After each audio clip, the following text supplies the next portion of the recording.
دوسری مجلس ہے اسلام کا نظام میراث۔ سینئر مفتیان کرام بھی واقعتاً جیسے نظام میراث کی گہرائی کو جاننا چاہیے نہیں جانتے ہیں۔ دنیا کی کسی قوم کے پاس نظام میراث ویسا نہیں ہے جیسے اسلام میں ہے۔ امریکہ کا نظام میراث 40 سے زیادہ والیوم میں ہے۔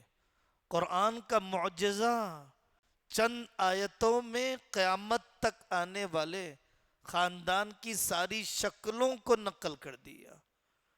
مسلکی جھگڑے ہیں، میراث کے مسئلے میں کوئی مسلکی جھگڑا نہیں۔ حنفی شافعی میں فرق ہے، بہت کم فرق ہے میراث کے مسائل میں، لیکن عمل ہماری زندگیوں میں نہیں ہے۔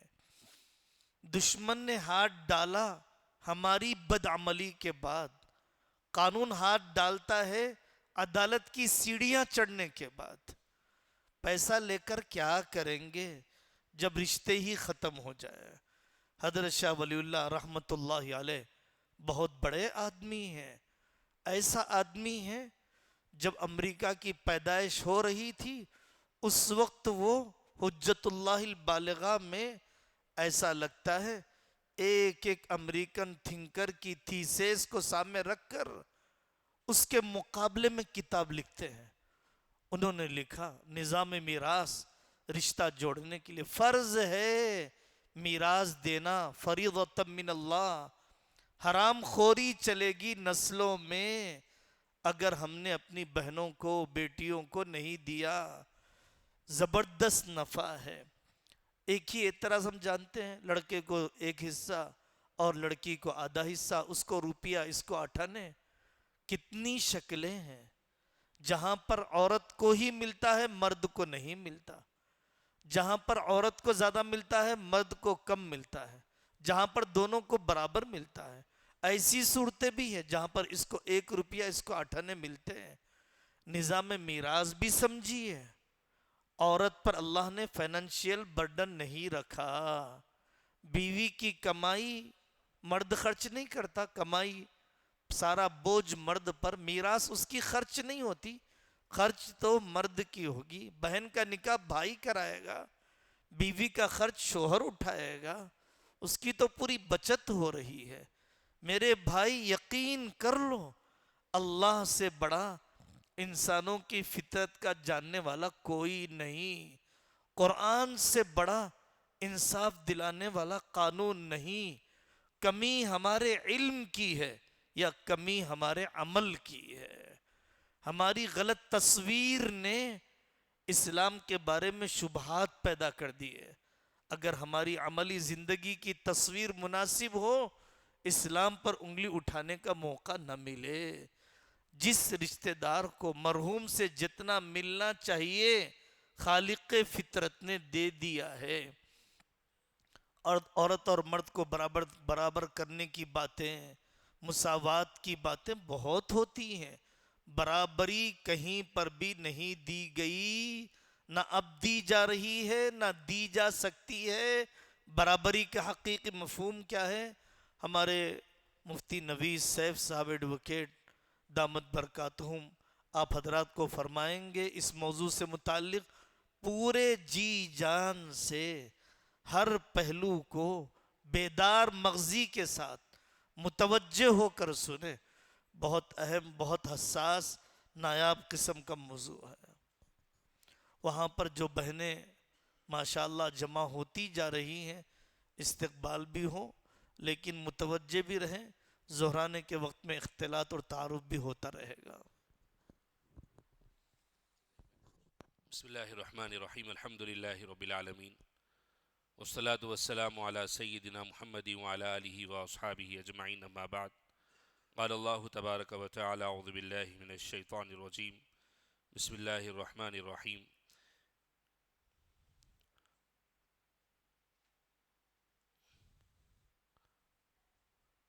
یوصیکم اللہ فی اولادکم للذکر مثل حظ الانثیین، صدق اللہ العلی العظیم۔ محترم معزز علماء اکرام اور وکلاء اعظام، یہ جو عنوان مجھے دیا گیا ہے کافی خشک موضوع ہے، انتہائی ڈرائی ہے، اور میں نے کوشش کی ہے کہ اس کو کچھ تر و تازہ کیا جائے کہ آپ حضرات کے ساتھ میں 1 گھنٹہ دلچسپی کے ساتھ بیٹھا رہوں، لیکن وہ کوشش ناکام رہی کیونکہ یہ موضوع کچھ زیادہ ہی خشک ہے۔ وراثت کے تعلق سے خاص طور سے کوئی قانون سمجھانا، کسی قانون کو شریعت کے دائرے میں ایکسپلین کرنا، اور پھر دونوں کا موازنہ کرتے ہوئے، ان دونوں کو کمپیئر کرتے ہوئے چیزوں کو سامنے رکھنا، اور خاص طور سے پھر وہ موضوع وراثت کے تعلق سے ہو، پیسوں کے تعلق سے ہو، اور سب سے بڑی بات وراثت میں یہ ہے کہ پیسہ دینے کی بات آتی ہے، تقسیم کرنے کی بات آتی ہے۔ ہمارے پاس کچھ آتا نہیں ہے، اس لیے بھی اس میں کچھ زیادہ دلچسپی رہتی نہیں ہے۔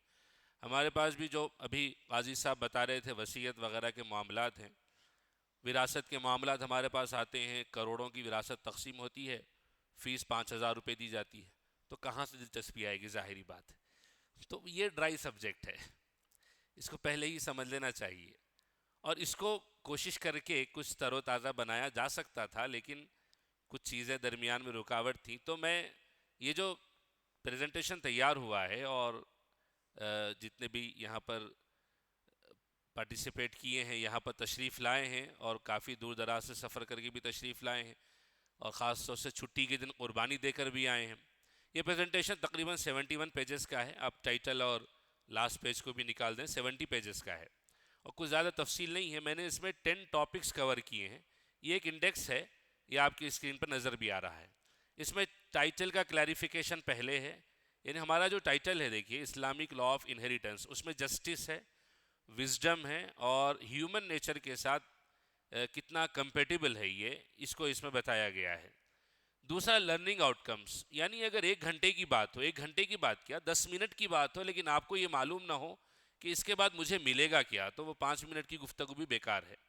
تو پہلے ذہن میں رہنا چاہیے کہ مجھے اس 1 گھنٹے کے بعد کیا ملنے والا ہے۔ تو لرننگ آؤٹ کمز بھی آپ کے سامنے پہلے رکھے جائیں گے۔ اس کے بعد پری اسلامک سوسائٹیز میں دیکھیے، کتنی بھی اچھی چیز ہو، پہلے کیا ہوتا تھا، اس کے آنے کے بعد کیا ہوا، یہ جب تک یہ چیز سامنے نہ ہو تو اس کا اتنا فائدہ سمجھ میں نہیں آتا ہے۔ تو ایک ٹاپک ہماری یہ بھی ہے کہ پری اسلامک سوسائٹیز میں جو وراثت تقسیم ہوتی تھی وہ کیسے ہوتی تھی۔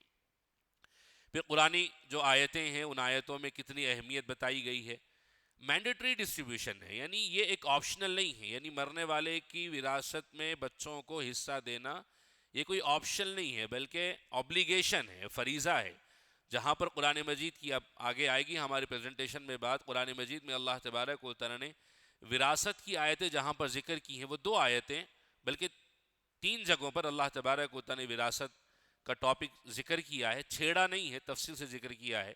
اور جہاں پر بڑی تفصیل سے ذکر کیا ہے 4 پارے میں 2 آیتوں میں، وہ وہاں پر وضاحت سے بات آئے گی۔ ان 2 آیتوں کے بعد اللہ تبارک و تعالی نے لکھا ہے تلک حدود اللہ، یہ اللہ تعالیٰ کی بنائی ہوئی باؤنڈریز ہیں۔ پھر اگلی 2 آیتوں میں اللہ تبارک و تعالیٰ نے ان پر عمل کرنے والوں کو کیا فائدہ ملے گا، انکار کرنے والوں کو کیا عذاب ہوگا، اس کا بھی ذکر کیا ہے۔ تو یہ ایک اوبلیگیشن ہے، ایک فریضہ ہے۔ 6واں ٹاپک ہمارا ہوگا جو ہمارے ہیئرس ہیں، لیگل ہیئرس ہیں، ان کی کیٹیگریز کیا ہیں۔ اسی طرح جسٹم، وزڈم اور سوشل امپیکٹ کو بھی ہم ڈسکشن میں لائیں گے۔ کمپیریٹیو اسٹڈیز بھی آئے گی، ایک ہے پری اسلامک سوسائٹیز کے بارے میں بات کرنا، اور ابھی کرنٹلی کیا چل رہا ہے دنیا میں وراثت کو لے کر، اس کا بھی ہم ہلکا پھلکا تذکرہ کر لیں۔ کتاب النفقات کو کتاب میراث سے جوڑ کر بھی، کتاب النفقات کا مطلب ہے مینٹیننس، ایک بہت اہم چیپٹر ہے اسلامی شریعت کا، جس کو ہمیں سمجھنا چاہیے، خود مجھے سمجھنا چاہیے۔ کتاب النفقات قرآن مجید میں، قرآن مجید اور احادیث کی روشنی میں، اور جتنی بھی اسلامک جورسپروڈنس کی کتابیں ہیں جو مدرسوں میں پڑھائی جاتی ہیں، اس میں نفقات کا چیپٹر پڑھایا جاتا ہے۔ نفقات کے چیپٹر کا جو مینٹیننس کے کیسز ہوتے ہیں، بیوی کی طرف سے جو کیس ہوتا ہے شوہر پر کہ وہ خرچ نہیں دے رہا ہے، تو طلاق کے بعد عورت کہاں جائے، بیوہ ہونے کے بعد عورت کہاں جائے، اس قسم کے سوالات کا جواب ہمیں کتاب النفقات میں مل جائے گا۔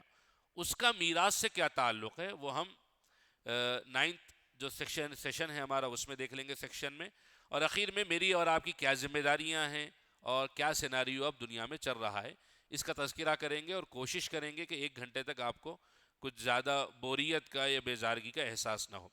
ٹائٹل کو ہم سمجھ لیتے ہیں، خود مجھے بھی سمجھنا چاہیے.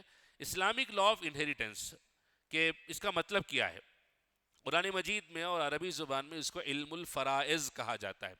فرض ہم نماز کو کہتے ہیں کہ نماز فرض ہے. ابھی رمضان کا مہینہ گزرا ہے تو روزہ فرض ہے. حج آنے والا ہے، آئندہ مہینے میں فلائٹس ہیں تو حج فرض ہے. لیکن شریعت کی زبان میں فرض چیزوں کے جاننے کا جو علم ہے وہ وراثت کے مسائل کو کہا جاتا ہے.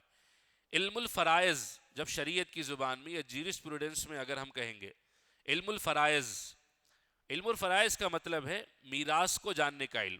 اس لیے بعض صحابہ کرام رضی اللہ اجمعین کے نزدیک جو مفتی تھے وہ سب سے بڑا علم میراث کے علم کو جانتے تھے. سب سے بڑا علم یہ ہے کہ وراثت کی تقسیم کو جان لیا جائے کہ ایک آدمی کے مرنے کے بعد اس کے کتنے رشتہ دار زندہ ہیں، کتنا مال اس کے پاس ہے، ان رشتہ داروں کو اس مال میں سے کتنا حصہ ملے گا. اور آج بھی 1450 سال گزر گئے ہیں لیکن اس علم کی، اس چیپٹر کی اتنی ہی اہمیت ہے اور اتنی ہی زیادہ نزاکتیں دنیا جس طرح آگے بڑھتی جا رہی ہے. اور ہمارا جو علم الفرائض ہے یہ 3 چیزوں سے نکلا ہوا ہے. ایک تو قرآن سے یعنی قرآنی آیتوں سے ہے، دوسرا سنہ یعنی احادیث سے ہے، اور تیسرا اجماع سے ہے. یعنی کچھ ایسے مسائل تھے جن کا قرآن اور حدیث میں تذکرہ نہیں ملا لیکن اس وقت کے علماء نے اجماع کر لیا. اجماع کا مطلب ہے کہ سب متفق ہو گئے کہ ہاں اس پر عمل کیا جا سکتا ہے. تو unlike most legal system this is not purely man made. سب سے بڑی بات جس پر مجھ کو اور آپ کو فخر ہونا چاہیے کہ ہمارے میراث کا جو چیپٹر ہے یا ہمارے میراث کے جو مسائل ہیں وہ مین میڈ نہیں ہے، وہ انسان نے بنائے ہوئے نہیں ہیں، بٹ یہ divinely structure legal frame work ہے، بلکہ قرآن مجید کا اور آسمان سے اترا ہوا علم ہے.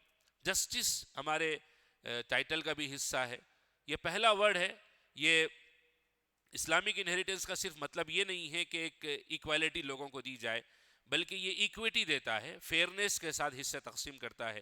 3 چیزیں رکھی جاتی ہیں: ریلیشن شپ، جو جتنا زیادہ قریب ہو اس کو بڑا حصہ دیا جائے; رسپانسبلٹی، جس کی بڑی ذمہ داری ہو اس کو اچھا حصہ دیا جائے; فائنینشیل رول کیا ہے اس کا خاندان میں، اس حساب سے حصے تقسیم کیے جائیں.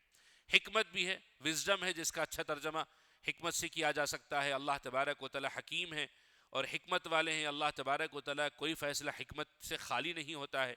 تو سیکنڈ ایلیمنٹ ہے یہ وزڈم ہے، یعنی یہ جو سسٹم ہے یہ ایک آربیٹری نہیں ہے بلکہ ہر رول جو وراثت کا ہی ریفلیکٹ کرتا ہے سوشل بیلنس کو، اکنامک اسٹیبلٹی کو اور فیملی پروٹیکشن کو. یہ 3 چیزوں کو آپ علم الفرائض میں اچھی طریقے سے دیکھیں گے، دیکھ سکتے ہیں، غور بھی آپ نے کیا ہوگا.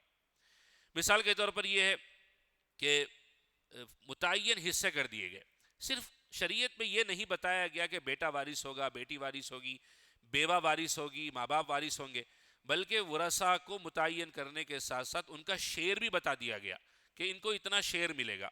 اور جو قرآن مجید کی آیت ہے سورہ نساء کی 12ویں آیت غالباً، جس میں اللہ تبارک و تعالیٰ نے وہ سیناریوز بیان کیے ہیں 1450 سال پہلے کہ شوہر مر جائے اور بچے ہوں تو بیوہ کو کتنا ملے گا، بیوی مر جائے بچے ہوں تو شوہر کو کتنا ملے گا، شوہر مر جائے بچے نہ ہوں تو بیوہ کو کتنا ملے گا، بیوی مر جائے اور بچے نہ ہوں تو پھر شوہر کو کتنا ملے گا.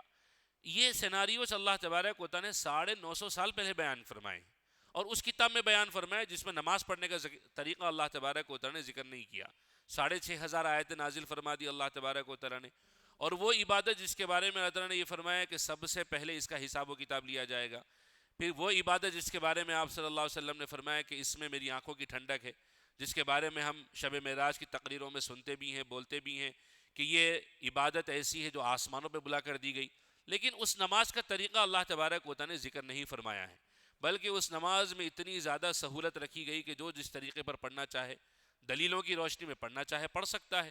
عرب ملکوں میں لوگ الگ طریقے سے نماز پڑھتے ہیں، ایشیائی ملکوں میں لوگ الگ طریقے سے نماز پڑھتے ہیں، اور سب کی نمازوں کے بارے میں سب علماء کا کہنا یہی کہ سب کی نمازیں قبول ہوتی ہیں، بس زیادہ صحیح، زیادہ غلط، زیادہ بہتر اور زیادہ کم بہتر والا ہی اختلاف ہے.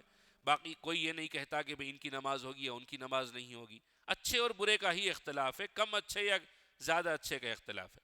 لیکن اس نماز کا طریقہ بھی اللہ تبارک و تعالیٰ نے پوری قرآن مجید کی آیتوں میں ذکر نہیں فرمایا، لیکن 1450 سال پہلے. اچھا، اس بات پر بھی تعجب ہوتا ہے، وراثت کے مسائل اللہ تبارک و تعالیٰ نے اس وقت میں نازل فرمائے جس وقت صحابہ کرام رضی اللہ اجمعین بھوک کی وجہ سے پیٹ پر پتھر باندھتے تھے. ایسا بھی نہیں کہ لوگ بڑے بڑے مالدار تھے.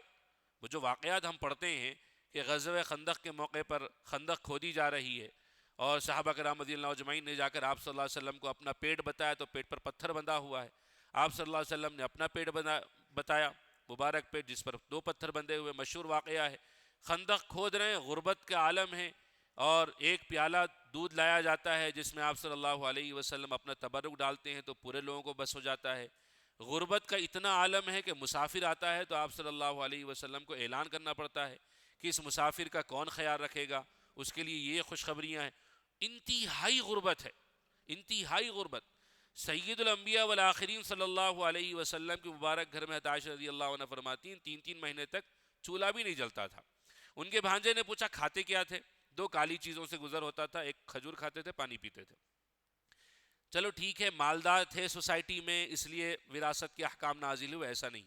انتہائی غربت کے عالم میں اللہ تبارک و تعالیٰ بیان فرماتے ہیں کہ شوہر ہو, بیوی مر جائے تو اتنا ملے گا, بچے ہوں, یہ سارا بتاتا ہے کہ اللہ تبارک و تعالیٰ نے بڑی حکمت کے ساتھ یہ مضامین قرآن مجید کی آیتوں میں بیان فرمائے ہیں. ہیومن نیچر کے ساتھ بھی کمپیٹیبلٹی ہے. ایسا بھی نہیں ہے کہ جس کے ساتھ ایک ایموشنل بانڈ ہوتا ہے اس کو محروم کر دیا گیا. ایسا بھی نہیں ہے کہ جس کے اوپر فیملی ڈیپینڈ کرتی تھی اس کو کم حصہ دیا گیا.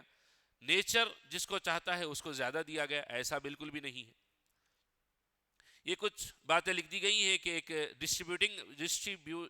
ڈسٹریبیوشن آف ویلتھ کا میکانزم نہیں ہے, بلکہ تقسیم جائیداد, تقسیم دولت کا کوئی ایسا اندھا نظام نہیں ہے, بلکہ ایک کمپریہنسو سسٹم ہے جو ڈیزائن کیا گیا ہے جس میں انصاف ہو, عدل ملے سب کو, جھگڑے ختم کر دیے گئے اور فیملی اسٹرکچر کو باقی رکھا گیا ہے. لرننگ آؤٹ کمز ضروری ہے کہ آپ کو میں بتاؤں کہ آپ اس سیشن کے ختم تک کیا حاصل کر سکیں گے. جو پہلی چیز مجھ کو بھی حاصل ہوگی وہ آپ کو بھی حاصل ہوگی. جو ہمارے فنڈامنٹل پرنسپلز ہیں اسلامک انہیریٹنس کے, میں کوشش کروں گا کہ آپ کے سامنے آ جائیں. کوشش میں کر چکا ہوں, کچھ بتا بھی دوں گا, اور آپ سے بھی گزارش ہے کہ ان چیزوں کو لینے کی کوشش کر لیں کہ اسٹرکچر کیا ہے ہمارے وراثت کے ڈسٹریبیوشن کا. لیگل ہیئرز جو ہمارے قانونی اسلامک ہیئرز ہیں ان کی کیٹیگریز کیا ہیں, اور فکسڈ شیئرز کا نیچر کیا ہے. یہ آپ کو انشاءاللہ سیشن کے ختم تک حاصل ہو جائے گا. دوسری چیز جو آپ حضرات حاصل کر سکیں گے, ہم حاصل کر سکیں گے, کہ کیسے اسلامک لاس جسٹس کو انشور کرتا ہے, کہ اسلامک لا آف انہیریٹنس میں عدل کو کتنا سامنے رکھا گیا ہے اور عدل کے تقاضے کس طرح ہمارا اسلامی وراثت کا سسٹم پورا کرتا ہے. حکمت کیا ہے وراثت کے حصوں کے پیچھے میں, اور سوشیو اکنامک لاجک کیا ہے اس سسٹم کے پیچھے میں, یہ بھی انشاءاللہ آپ سیشن کے ختم تک حاصل کریں گے. ایک اور چیز جو حاصل ہوگی وہ یہ ہے کہ کامن لا سسٹم, جس کے بارے میں قاضی صاحب نے بات کی ہے, ہندو لا کیا ہے, سول لا فریم ورک کیا ہے, اور اسی طرح جو دوسرے قوانین بنے ہوئے ہیں اور دوسرے جو مذاہب ہیں. سب کا تو میں ذکر نہیں کر سکتا تھا, لیکن جو موٹے موٹے اور سامنے ہمارے آتے رہتے ہیں ان کو میں نے کچھ ان چیزوں میں ذکر کرنے کی کوشش کی ہے. اسی طرح جو ہمارے پارٹیسپینٹس ہیں وہ اس کو بھی حاصل کریں گے کہ ریئل لیگل سچویشن پر ہم ان اصولوں کو کیسے امپلیمنٹ کر سکتے ہیں, کامن ایشوز ہماری سوسائٹی میں کیا چلتے ہیں, اور اسی طرح ایڈوکیٹس کا رول کیا ہونا چاہیے. فائنینشیل رسپانسبلٹی بھی آپ کو سمجھ میں آئے گی کتاب النفقات سے. یعنی اگر کسی کو وراثت میں حصہ نہیں ملتا ہے, جیسے کہ مطلقہ کو شوہر نے طلاق دے دی ہے, 3 مہینے گزر گئے, عدت ہو گئی, اب یہ کہاں جائے, یہ جو سوال ہوتا ہے کہ مطلقہ عورت کو اسلام نے بے سہارا چھوڑ دیا ہے. میرے سیشن کے ختم تک یہ بات کی کوشش ہوگی کتاب النفقات کے ذریعے سے وہ باتیں بھی سامنے آ جائیں. ایک بیوہ, ایک مطلقہ عورت سوسائٹی میں کن کی ذمہ داری میں آتی ہے. رحم و کرم کا لفظ استعمال نہیں کرنا چاہیے, کس کی ذمہ داری میں آتی ہے, کیونکہ یہ اللہ تعالیٰ نے ذمہ داری دی ہے. انشاءاللہ اس سیکشن میں ہم اچھی طرح اس کو سمجھ لیں گے. پروفیشنل اپلیکیشن بھی, کہ جو سسٹم ہے اس کو آپ کانفیڈنٹلی ایکسپلین کر سکیں. بعض مرتبہ ہوتا یہ ہے کہ جب اسلامک انہیریٹنس کی بات آتی ہے تو ہم میں سے بہت ساروں کا لہجہ تھوڑا کمزور پڑ جاتا ہے. کمزور اس لیے پڑتا ہے کہ ہمیں معلوم نہیں ہے, ہماری نالج میں نہیں ہے, یا ہم نے اس کو اتنا یقین سے حاصل نہیں کیا ہے کہ ہمارا جو اسلامک انہیریٹنس کا جو سسٹم ہے کتنا مضبوط ہے. جب ہمیں معلوم ہوگا, ایک آدمی ایسا ہے جس کے پاس گن ہے, دوسرا آدمی اس کے پاس بھی گن ہے, لیکن ایک آدمی کو معلوم ہے کہ اس کے گن میں گولی نہیں ہے, صرف گن ہے, تو ظاہری بات ہے وہ گن بتائے گا بھی تو اس کے لہجے میں اتنی مضبوطی نہیں ہوگی. لیکن جس کے پاس گولیاں رکھی ہوئی ہیں گن میں, وہ گن بتائے گا تو بھی اس کے لہجے میں مضبوطی ہوگی, کہ اس کے معلوم ہے کہ میں ٹریگر دباؤں گا تو سامنے والے کو حضرت عیسیٰ علیہ السلام لے کر چلے جائیں گے، اور جس کے گن میں گولی نہیں ہے وہ تو بیٹھا ہوا ہے کہ بھئی اگر اس کو معلوم ہو گیا تو پھر یہ مجھے ہی مار دے گا۔ لہجے میں مضبوطی علم کی مضبوطی سے آتی ہے۔ تو آپ انشاءاللہ اس سیشن کو اچھی طرح سن لیں گے، اللہ تعالیٰ مجھ کو اور آپ کو دونوں کو سمجھا دے، تو ہم اپنے سسٹم کو کانفیڈنٹلی ایکسپلین بھی کر سکیں گے، لیگل اور سوشل آبجیکشنز کو بھی ہم ایڈریس کر سکیں گے، اور ایک لٹیگیشن کنٹیکس جو ہمارے سامنے آتے ہیں ان میں ہم اپنے اصولوں کو اپلائی بھی کر سکیں گے۔ کانسیپٹ کیا تھا پری اسلامک سوسائٹیز کا؟ کچھ انٹرسٹنگ چیزیں ہیں، آپ کو آگے آئیں گی۔ جتنے بھی قوانین بنے ہوئے تھے اسلام کے آنے سے پہلے، جتنے بھی قوانین دنیا میں بنے ہوئے تھے، ان میں سب سے بڑا مسئلہ یہ تھا کہ وہ ان اسٹرکچر تھے، ان کا کوئی اسٹرکچر نہیں تھا۔ جیسے اسٹرکچر میں نے آپ کو بتایا ہے، قرآن مجید کی آیتوں میں اللہ تبارک و تعالی نے سیناریوز بیان کیے ہیں غربت کے زمانے میں صحابہ کرام رضی اللہ اجمعین کے سامنے، تو اسٹرکچر کچھ بھی نہیں تھا اس سے پہلے والے لوگوں کے سامنے۔ اچھا، جن کے پاس اسٹرکچر تھا ان میں ڈسکرمنیشن تھا کہ کسی مرد کو زیادہ دیا جائے، یا پھر اس طرح یہ ہے کہ مردوں کو زیادہ دیا جائے۔ پاور کی بیس پر ان کے انہیریٹنس کا سسٹم بنا ہوا تھا، جسٹس پر نہیں تھا، فکس پرنسپلز نہیں تھے، صرف کسٹم بنا ہوا تھا۔ عرب سوسائٹی میں جہالت کے زمانے میں کیا معاملہ تھا؟ صرف مردوں کو وراثت ملتی تھی۔ ان میں ایک بات یہ مشہور تھی کہ جو قبیلے کو ڈیفینڈ کر سکتا ہے پیسہ اس کو ملے گا، یعنی آدمی مرتا تھا اس زمانے میں تو آج کی طرح کمپنی کے شیئرز اور اسی طرح بٹ کوائنز وغیرہ چھوڑ کر نہیں جاتا تھا، وہ اس زمانے میں چھوڑ کر جاتا تھا تلواریں، زر ہیں، اسی طرح سونا چاندی وغیرہ۔ تو لوگ یہ کہتے تھے کہ بھائی آدمی کے مرنے کے بعد جو ہمارے قبیلے کو ڈیفینڈ کر سکتا ہے، جو ہمارے خاندان کو بچا سکتا ہے، تو ظاہری بات ہے ایک اڈلٹ میل ہوگا، اسی کو ہم دیں گے۔ نتیجے میں ہوتا یہ تھا کہ عورتوں کو وراثت میں حصہ نہیں ملتا تھا، بچوں کو نہیں ملتا تھا، یعنی میل چلڈرن کو بھی نہیں ملتا تھا، اس وجہ سے کہ ان کے اندر طاقت نہیں تھی۔ جس کے پاس طاقت تھی اس کو ملا کرتا تھا۔ بعض کیسز میں بعض بیواؤں کو پراپرٹی کی طرح ٹریٹ کیا جاتا تھا، باپ کی جو بیوائیں ہوتی تھی وہ وراثت میں بچوں کو تقسیم ہوتی تھی۔ سورہ نساء کی تفسیر پڑھیں گے تو ہمیں بہت ساری چیزیں سامنے آتی ہیں کہ ایک سے زیادہ شادیاں کرنے کا رواج تھا، کئی شادیاں کر لیا کرتے تھے، ظلم و زیادتی بھی عام تھی۔ باپ کے مرنے کے بعد اس کی بیواؤں کو پراپرٹی کی طرح اپنے لوگ بچوں میں تقسیم بھی کر لیا کرتے تھے۔ Who can fight and defend the tribe؟ اسی بنیاد پر وراثت تقسیم ہوتی تھی۔ رومن اور یورپین سسٹم یہ تھا، وہی بات تھی۔ پیٹریا پوٹسٹاس میں نے پڑھا ہے اسی پریزنٹیشن کی تیاری کے ٹائم پہ، اور مجھے بڑا تعجب ہوا کہ لیٹن ورڈ ہے پیٹریا پوٹسٹاس کے نام سے، اس میں جو رومن لیگل پرنسپل ہے، اس میں باپ کو ایک ایبسولیٹ نیئر ایبسولیٹ اتھارٹی مل گئی تھی اپنے بچوں پر، یعنی ایسے اصول مل گئے تھے کہ آپ 5ویں لائن میں دیکھ رہے ہوں گے کہ this included rights to life and death, یعنی اپنے بچوں کو جان سے مارنے کی بھی اختیارات ایک رومن علاقے میں رہنے والے باپ کو حاصل تھے۔ مال کی بات تو بہت دور کی بات ہے، جس کو دینا چاہتا تھا دے سکتا تھا، نہیں دینا چاہے نہیں دے سکتا تھا، یہاں تک کہ اپنے کسی بچے کو مارنا چاہے تب بھی مار سکتا تھا۔ اب اس کو کراس ویریفیکیشن کر سکتے ہیں، آن لائن بھی آپ کو یہ چیزیں مل جائیں گی۔ ظاہری بات ہے میں اس زمانے میں تھا نہیں، تو یہ کتابیں سے ہی مجھے چیزیں ملی ہیں، اور آپ بھی ان چیزوں کو کراس ویریفیکیشن کر لیجئے۔ پیٹریا پوٹسٹاس کے نام سے بڑی انٹرسٹنگ چیز ہے۔ تو یورپین سسٹم، رومن سسٹم ایسے تھا، اب یہ اپنے بچوں کو وراثت سے بے دخل بھی کر سکتے تھے، اور اپنی جائیداد کو کسی بھی طریقے پر لوگ بچوں کے درمیان تقسیم بھی کر سکتے تھے۔ تو دو چیزیں ہوتی تھی، انجسٹس ہو جاتا تھا، انجسٹس ہوتا تھا ٹھیک ہے، دوسری بات یہ ہوتی تھی کہ وہ تقسیم کرنے والا مر کر چلا گیا، اور دو بچے ہیں جن کے پاس پاور ہے، طاقت ہے، ایک کو دیا ایک کو نہیں دیا، تو ظاہری بات ہے دوسرا خاموش تھوڑی بیٹھے گا، جھگڑے شروع ہو جاتے تھے، اور وہ جھگڑے کئی لمبے عرصے تک چلا کرتے تھے۔ اتنے جھگڑوں میں لوگوں نے ملک الگ الگ بانٹ لیے، ریاستیں بانٹ لی، علاقائیں بانٹ لی۔ ہندو سسٹم ہمارے پاس، ان کے پاس بھی عورتوں کو دینے کا کوئی تصور نہیں تھا، یا تو کم دیا کرتے تھے یا کوئی انہیریٹنس رائٹ نہیں تھا۔ اور ابھی تو ریسنٹلی کچھ چینجز جو آتے رہتے ہیں، ڈیولپمنٹس ہوتے رہتے ہیں، کوپرسنری سسٹم ہے ان کے پاس، جس کو کرتا بھی کہتے ہیں، مینیجر سسٹم ہے، یعنی باپ بڑے بیٹے کو زیادہ حصہ ملے گا، اور بیٹی کو شادی کے بعد باپ کی وراثت میں سے حصہ نہیں ملتا ہے، یہ بھی عام بات ہے ان کے پاس۔ بیٹی اگر شادی شدہ نہیں ہے، گھر پہ بیٹھی ہوئی، ابھی شادی نہیں ہوئی، باپ مر گیا، وراثت میں حصہ ملے گا۔ بیٹی کی شادی ہو گئی، شوہر کے پاس چلی گئی، تو اس کو باپ کی وراثت میں سے حصہ نہیں ملے گا۔ اس قسم کی چیزیں ہندو لیگل سسٹم میں ہے. جوش اور بائبل کا ٹریڈیشن ہے بچوں کو ہی وہ عام طور سے دیا کرتے تھے اور بیٹیوں کو صرف ایکسیپشنل کیسز میں وراثت ملا کرتی تھی. کامن پیٹرن کیا ہے ساری سیولائزیشنز میں؟ 3 میجر ایشوز ہیں ان کے پاس. ایک تو عورتوں کو وراثت میں حصہ نہیں ملتا ہے, اسٹرانگسٹ میل کو ملا کرتا تھا, اور فکسڈ رولز ان کے پاس نہیں تھے. نتیجے میں جھگڑے بھی ہوا کرتے تھے اور پھر ان کے درمیان کوئی محبت بھی باقی نہیں رہتی تھی. اسلامک ٹریڈیشن نے, اسلام نے اس وقت میں جو وراثت کا جو قانون پیش کیا ہے ایسے زمانے میں پیش کیا ہے جب لوگوں کو تصور نہیں تھا عورتوں کو حصہ دینے کا. اس زمانے میں اسلام نے وراثت کا قانون پیش کیا. ہم اس زمانے میں جا کر دیکھیں تو آپ کو اندازہ ہوگا جیسے آج کے زمانے میں کچھ چیزیں بڑی تعجب سے لوگ دیکھ لیتے ہیں. اب اس زمانے میں آپ تصور کیجیے 1450 سال پہلے, ایک تو غربت کا عالم ہے, دوسرا عورتوں کو کمزور سمجھا جاتا ہے, بچوں کو بھی قابل اعتبار نہیں سمجھا جاتا. ایسے میں اللہ تبارک و تعالی شریعت میں حصے بتاتے ہیں. تو لوگوں کو ایک ریولیوشن یہ محسوس ہوا کہ فکسڈ شیئرز دیے گئے, خواتین کو شامل کیا گیا, بچوں کو شامل کیا گیا, اور پرسنل ڈسکریشن یعنی اپنی ذاتی مرضی سے وراثت کو تقسیم کرنے پر لمٹ لگا دی گئی. 1/3 ہم دے سکتے ہیں وصیت, جیسے آپ نے ابھی سنا ہے ول کے بارے میں, وہ ول 1/3 میں جاری ہوگی مرنے کے بعد, باقی جو 2/3 ہیں وہ مرنے والے کی وراثت میں اور بچوں میں تقسیم ہوں گے. قرآن مجید کی آیتوں میں ہمارے لا آف انہیریٹنس کا کیا امپورٹنس ہے؟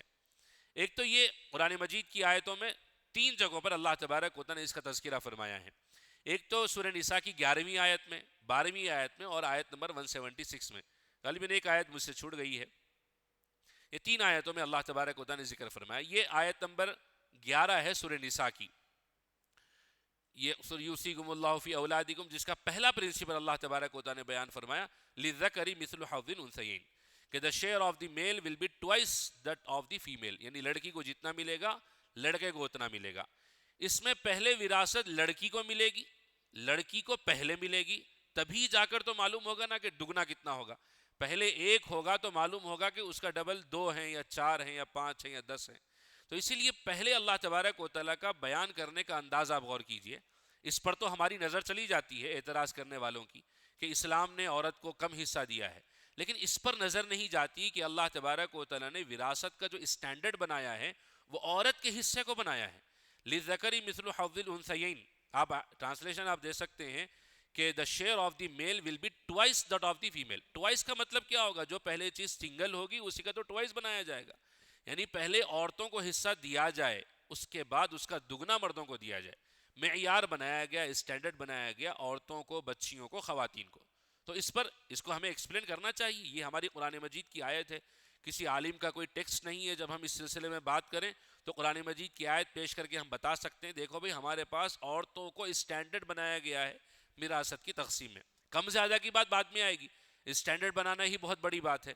اور پھر اللہ تبارک و تعالیٰ نے اس کو طریقے سے بتایا بھی. یہ جو پوری آیت ہے یہ میں سب سے گزارش بھی کرتا ہوں کہ اس آیت کا ترجمہ تفسیر آپ جس کسی مسلک سے ہیں یا جو بھی آئیڈیالوجی کو آپ فالو کرتے ہیں, اپنے کسی مسلک کے, اپنے کسی بڑے عالم کی تفسیر کا ضرور مطالعہ کریں, انگریزی زبان میں جو زبان بھی آتی ہے. آج کل تو ٹرانسلیشن ساری چیزیں بہت آسان ہو گئی. اس میں اللہ تبارک و تعالیٰ نے کچھ سیناریوز بیان فرمائے ہیں. اس کے بعد کی دوسری آیت ہے, نیکسٹ آیت, آیت نمبر 12 ہے, اور یہی وہ آیت ہے جس میں اللہ تبارک و تعالیٰ نے وہ سیناریوز بیان کیے کہ اس میں بھی اللہ تبارک و تعالیٰ نے پہلے بیویوں کا حصہ بیان کیا, کہ شوہروں کا حصہ بیان کیا کہ اگر بیویاں مر جائیں اور اولاد نہ ہو تو شوہر کو کتنا ملے گا, اور پھر اگر بچے نہ ہوں تو کیا حصہ ہے, بچے ہوں تو کتنا حصہ ہے, شوہر مر جائے تو بیوی کا, بیوی مر جائے تو شوہر کا. اس آیت میں اللہ تبارک و تعالیٰ نے ذکر فرمایا ہے. اور یہ آیت 176 ہے جو اس سورہ نساء کی آخری آیت ہے, جس میں اللہ تبارک و تعالیٰ نے پھر ایک مرتبہ وہ پرنسپل ذکر فرمایا کہ فَلِلذَّكَرِ مِثْلُ حَظِّ الْأُنثَيَيْنِ. ان تینوں آیتوں کے بارے میں آپ سب سے گزارش ہے کہ تفسیروں کا اچھی طرح مطالعہ کریں, بہت ساری چیزیں ہمارے سامنے آئیں گی. حدود اللہ, یہ 2 آیتیں آیت نمبر 11 اور آیت نمبر 12 سورہ نساء کی جب مکمل ہوتی ہیں تو اس کے بعد کی ویری نیکسٹ آیت میں اللہ تبارک و تعالیٰ نے بیان فرمایا تلک حدود اللہ, یہ اللہ تبارک و تعالیٰ کی بنائی ہوئی لمٹس ہیں, ڈیوائن لمٹس ہیں, اور گائیڈ لائنز نہیں ہیں, رہنمایانہ خطوط جو ہم اردو میں کہتے ہیں کہ بھئی آپ کر لو تو اچھا ہے, نہ کرو تو کچھ نہیں ہے. یہ گائیڈ لائنز نہیں ہیں, ریکمنڈیشنز نہیں ہیں, بلکہ یہ لیگل لمٹس ہیں جن پر ایک مسلمان کو باؤنڈ کر دیا گیا ہے. اور یہ اس طرح کی احکام ہوتے ہیں قرآن مجید کے کہ no human authority can alter them, کہ کوئی ہیومن ان کو بدل نہیں سکتا ہے، چاہے کتنا ہی پاورفل، کتنا ہی طاقتور ہو جائے۔ بلکہ آیت کو بدلنا تو بہت دور کی بات ہے، آیت کا انکار کرنا بھی بہت دور کی بات ہے، آیت کا شک بھی ایک ایمان والے کو اسلام سے باہر کر دیتا ہے۔ اور پھر آگے اللہ تبارک و تعالیٰ نے 2 آیتوں میں یہ فرمایا کہ جو مانیں گے، اوبیڈینس جو ظاہر کریں گے، کامیاب بھی ہوں گے، جنت ملے گی، وائلیٹ کریں گے تو سیویئر وارننگ ان کو اللہ تبارک و تعالیٰ نے اگلی آیتوں میں ارشاد فرمائی ہے۔ حقوق العباد ہے، inheritance is directly link to حقوق العباد، رائٹس آف پیپل۔ اور انہیریٹنس کو اگر کوئی ڈینائی کرتا ہے، انکار کرتا ہے کہ میں وراثت تقسیم نہیں کروں گا، نعوذ باللہ اگر کوئی یہ کہتا ہے، یا پھر یہ کہتا ہے کہ میں ویسے تقسیم نہیں کروں گا جیسے اللہ تعالیٰ نے بیان فرمایا، تو یہ صرف یہ نہیں ہے کہ وہ اللیگل کام کر رہا ہے اسلامی اعتبار سے، بلکہ یہ ایک انجسٹس بھی ہے اور گناہ بھی ہے۔ تینوں چیزیں اس میں شامل ہو جاتی ہیں، اللیگیلٹی بھی آ جاتی ہے، انجسٹس بھی آ جاتا ہے، اور گناہ والا پہلو بھی آ جاتا ہے۔ یہی ساری باتیں ہیں کہ پریونشن آف ڈسپیوٹس ہمارے پاس ہے، اور جو ایکسکلوڈیڈ گروپس سے پہلے سے، جو ان کو پہلے شامل نہیں کیا گیا تھا، ان کو شامل کیا گیا ہے، اور رائٹس اینڈ ڈیوٹیز کو بیلنس کیا گیا ہے۔ Rational justification for mandatory distribution of shares after death. یہ کیا بات ہے کہ ایک آدمی ہے جس کو ہم تصور کر لیتے ہیں، قرآن مجید کی آیت میں ایک ہی صحابی ہیں، حضرت زید رضی اللہ عنہ، انہی کا نام آیا ہے اور انہی کی ہم مثال دیتے ہیں۔ ایک آدمی ہے زید نام کا، بڑی محنت کرتا ہے، بڑی مشقت کرتا ہے، خون پسینہ بھی بہا رہا ہے، اور 1000 روپے کا اس نے ایک بہت بڑا ایمپائر کھڑا کر دیا۔ 1000 روپے کی اس کی جائیداد ہے، اور پیورلی اسی کا کمایا ہوا پیسہ ہے۔ اس کے بچوں میں سے کسی نے اس کا ساتھ نہیں دیا ہے، اس کے بھائیوں نے بھی کسی ساتھ نہیں دیا ہے، اسی کا 1000 کروڑ کا کمایا ہوا پیسہ ہے، ایک ایمپائر ہے۔ قرآن مجید کی آیتیں آتی ہیں اور یہ کہتی ہیں کہ بھئی اگر تم اب مر جاؤ گے اور تمہارے 2 بیٹے اور 2 بیٹیاں ہیں، تو پھر بیٹوں کو 2 حصے ملیں گے، بیٹی کو 1 حصہ ملے گا، تمہارے کمائے ہوئے پیسوں میں 6 حصے ہم کریں گے، 2 بیٹے 2 حصے ایک بیٹے کو، 2 حصے ایک بیٹے کو، 1 حصہ ایک بیٹی کو، 1 حصہ ایک بیٹی کو۔ اب 1000 کروڑ روپے کو آپ ڈیوائیڈ کر لیں گے ہم 6 حصوں میں، جو بھی کیلکولیشن آتا ہے، تو ایک آدمی کا کمایا ہوا پیسہ ہے، ایک آدمی کی محنت ہے۔ قرآن مجید کی آیتیں کہتی ہیں کہ تم اس کو ویسے تقسیم کرو جیسے ہم کہتے ہیں۔ تو ظاہری بات ہے اس میں کوئی سمجھداری یا پھر ایسا نظر آ رہا ہے کہ ہمیں باؤنڈ کر دیا گیا، ہماری فریڈم ختم کر دی گئی۔ ہیومن بائس، بعض مرتبہ انسان کسی ایک کی طرف زیادہ رجحان رکھتا ہے، کسی ایک کی طرف کسی کا میلان زیادہ ہوتا ہے، ایموشنل ہو جاتا ہے، ایموشنل کنیکشن کسی کے ساتھ ہوتا ہے، کوئی سر دباتے ہیں، کہ کوئی پاؤں دبا دیتا ہے، کوئی رات بھر پانی کا گلاس لے کر کھڑے ہو جاتا ہے، کوئی کھنکارتے ہی پانی کا گلاس لا کر کھڑا کر دیتا ہے، سر کو ہاتھ پکڑتے ہی گولی لا کر دے دیتا ہے۔ تو بعض مرتبہ لوگ اس سے ایموشنل کنیکشن پیدا کر لیتے ہیں اس بچے کے مقابلے میں جو دبئی کی گرمی میں، سعودی کی گرمی میں پیسے کما رہا ہے، درہم اور دینار، اور یہاں پر ریال پیسے بھیج رہا ہے، اور اسی کے نام سے پراپرٹی بن رہی ہے، اور والد صاحب کو پیسے بھیج رہا ہے۔ لیکن والد صاحب کی نظر میں تو یہی ہے کہ بھائی وہ تو امریکہ میں، لنڈن میں، سعودی میں، پتہ نہیں کہاں کہاں پر ہے، اے سی میں پیسے کما نہیں رہا ہے بلکہ پیسے چھاپ رہا ہے۔ اس کے مقابلے میں بیچارہ یہ ہے، ہیرو اسپلنڈر لے کر گھوم رہا ہے، ایکٹیوا ہے اس کے پاس، لیکن کتنا خدمت گزار ہے کہ بس میرے دل میں پانی کا خیال آتا ہے، پانی لا کر دے دیتا ہے، میں پانی کا تصور کرتا ہوں تو یہ لا کر دے دیتا ہے، میں جس ڈگری کا ٹھنڈا پانی چاہتا ہوں اس ڈگری کا ٹھنڈا پانی لا کر دیتا ہے۔ تو ظاہری بات ہے میں اس کو زیادہ وراثت دے دوں گا، کیونکہ قسمت نے اس کے ساتھ اچھا نہیں کیا، اس کے ساتھ اچھا کیا ہے جو لنڈن اور یو ایس کی پیسے لے کر بہت وہاں پر پیسے چھاپ رہا ہے۔ تو یہ جو ایموشنل کنیکشن ہے اللہ تبارک و تعالیٰ نے اس کو ختم کر دیا۔ ٹھیک ہے، آپ اپنی حد تک رکھیے، دعا دیجئے، وہ آپ کے حق میں ہے، باقی جو آپ کے پیسے ہیں وہ اللہ تبارک و تعالیٰ کے حساب سے تقسیم ہوں گے۔ تو ایموشنلی انسان کنیکٹ ہو جایا کرتا ہے، آج بھی کنیکٹ ہوتا ہے۔ اس پر اللہ تبارک و تعالیٰ نے پابندی لگا دی کہ نہیں بھائی، آپ جو وراثت تقسیم کریں گے اپنے حساب سے کریں گے تو اس میں بہت جھگڑے ہو سکتے ہیں، بھائی بھائی کا دشمن ہو جائے گا۔ اسی لیے اللہ تبارک و تعالیٰ نے یہ فرمایا کہ 1000 کروڑ روپے کی جو جائیداد ہے وہ ہمارے حساب سے تقسیم ہوگی تو بچوں میں اختلاف نہیں آئے گا، تمہارے حساب سے تقسیم ہوگی، کسی کو اچھا بھی دو گے، کم بھی دو گے، زیادہ بھی دو گے، محبت سے لے کر جائیں گے، لیکن ظاہری بات ہے وہ تمہاری تقسیم ہوگی۔ باپ نے کم زیادہ بانٹا ہے تو دشمنی پیدا ہوگی، یہ باپ کے بارے میں دل میں باتیں آ جائیں گی۔ اسی لیے اللہ تبارک و تعالیٰ نے ایک سسٹم بنا دیا کہ بھئی جائیداد تقسیم کرو، چاہے وہ 1 روپے کی ہو یا 1000 کروڑ روپے کی، وہ ہمارے حساب سے کرو۔ اگر لوگوں کے حساب سے دیا جاتا ہو تو سم ہیئرس میں بھی فیورڈ، سب کو کسی کو زیادہ مل جاتا، ادرس میں بھی ڈپرائیوڈ، کسی کو ملتا ہی نہیں کہ ان کو تو بہت ملا ہے۔ بعض ورثہ بہت برکت والے ہوتے ہیں جو 6,000 روپے میں پورا مہینہ چلا لیتے ہیں، باپ کو خیال آئے گا کہ بھئی یہ تو بہت برکت والا آدمی ہے، اس کو پیسے دینے کی کیا ضرورت ہے، اس کو دینا چاہیے جو 50,000 روپے کی تنخواہ میں بھی بے برکتی زندگی گزار رہا ہے۔ تو لوگ اس طرح لوگوں کو محروم کر دیا کر سکتے تھے۔ فیملی کنفلکٹس بھی جیسے میں نے آپ کو بتایا ابہام ہو جاتا ہے لوگوں کے دینے میں، بہت سارے ایسے مسائل سامنے آتے رہتے ہیں کہ سسر کا انتقال ہو گیا ہے اور ساس کے پاس 3-4 تولے سونا رکھا ہوا ہے، 2-3 گلے کے سیٹ رکھے ہوئے ہیں، 2-3 بہوؤں کی نظر ساس کی خدمت پر بھی ہے لیکن ساتھ میں اس گلے کے ہاروں پر بھی ہے۔ اب ایک بہو نے خدمت کرنا شروع کی، ساس نے بتا دیا کہ دیکھو میرے مرنے کے بعد وہ جو نیکلیس ہے وہ تمہارا ہے، وہ خوش ہو گئی۔ دوسری بہو نے خدمت شروع کی، ساس نے سیم اسکرپٹ وہی دوسری بہو کو بھی سنا دی کہ دیکھو وہ جو نیکلیس ہے وہ تمہارا ہے۔ تیسری بہو نے خدمت کی، اس کو بھی سنا دی۔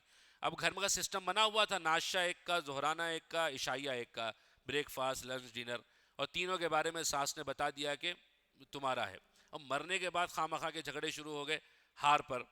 تو یہ ابہام شریعت نے ختم کر دیا کہ نہیں بھائی کسی کو دینے کی ضرورت نہیں ہے، بس یہ کہہ دو کہ میرے مرنے کے بعد میرا جو مال ہے وہ شریعت کے حساب سے تقسیم ہو جائے گا۔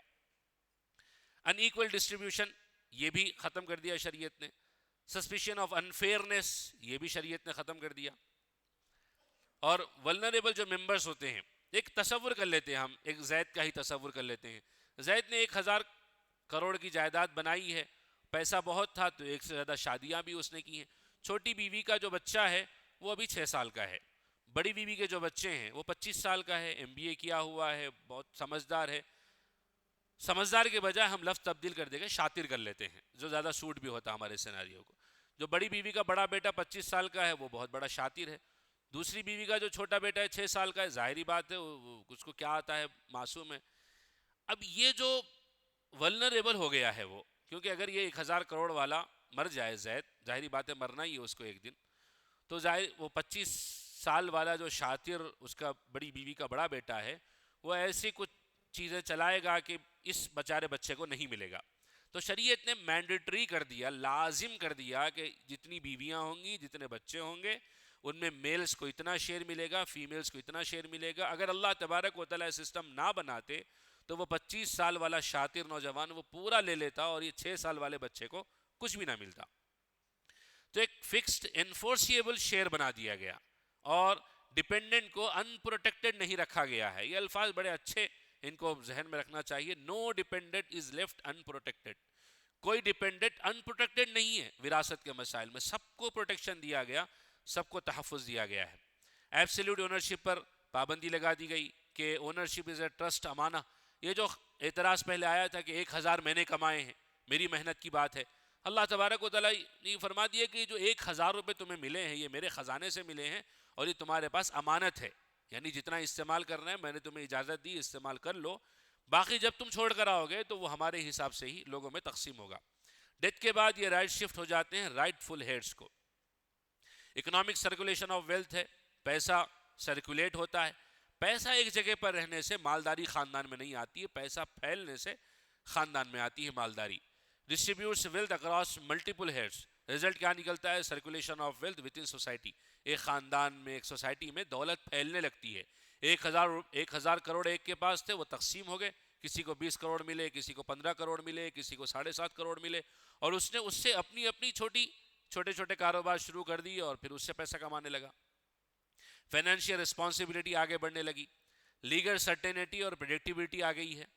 یہ ساری چیزیں ہیں جو ہمارے اس چیپٹر میں بتائی گئی۔ کیٹیگریز آف ہیئر ہیں، یہ تھوڑا سا ہم سمجھ لیں گے، باقی یہ کافی گہرا مضمون ہے، گہری ٹاپک ہے۔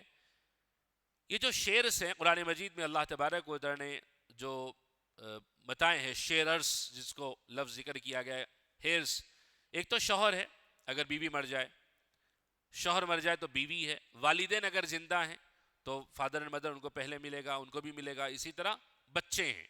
یہ عام سیناریوز ہے جو ہمارے سامنے پیش آتے ہیں، یعنی شوہر کا انتقال ہو گیا ہے تو بیوی ہوگی، یعنی بیوہ، بچے، اور بعض صورتوں میں ماں باپ یا ماں باپ میں سے کوئی ایک زندہ رہتا ہے۔ اکثر صورتیں جو ہمارے سامنے پیش آتی ہیں وہ شوہر کے انتقال کے بعد بیوہ ہے اور بچے ہیں. ماں باپ نے اگر جو نیچرل ایج ہوتی ہے کسی آدمی کے انسان کے جانے کی 60 70 80 سال, اتنی عمر تک آنے تک ماں باپ رہتے نہیں ہیں, صرف بیوہ اور بچے ہی رہ جاتے ہیں. یہ بہت عام صورت ہے. 1/2 1/4 1/8 1/3 1/6 اس طرح شیئرز تقسیم ہوتے ہیں. میں زیادہ گہرائی میں یہاں پر نہیں جاتا. ایک تو اصحاب الفروض انہیں کہتے ہیں, جن کا متعین حصہ اللہ تبارک و تعالی نے وراثت کے مسائل میں بیان کر دیا. اصحاب الفروض شریعت کا نام ہے, شیئر جس کو ہم انگریزی میں ہم کہہ لے سکتے ہیں. عصبہ کہتے ہیں ریسیڈیوریز, یعنی وہ لوگ ہیں جن کا کوئی حصہ متعین نہیں ہے, لیکن ان کو کب ملے گا؟ اگر یہ فرسٹ کیٹیگری والے اگر موجود نہ ہوں. یعنی مثال کے طور پر ایک آدمی کا انتقال ہو گیا اور بیوی ہے, والدین ہیں, بچے نہیں ہیں, لاولد ہے. تو لاولد ہونے کی صورت میں اصحاب الفروض باقی نہیں رہے اس کے, تو ان عصبہ کو ملے گا اگر متعین حصے والے لوگ موجود نہیں رہے. عصبہ میں کون آتے ہیں بھائی؟ بھائی آ جاتا ہے. بھائی کو کب حصہ ملتا ہے؟ جب بیٹے نہ ہو.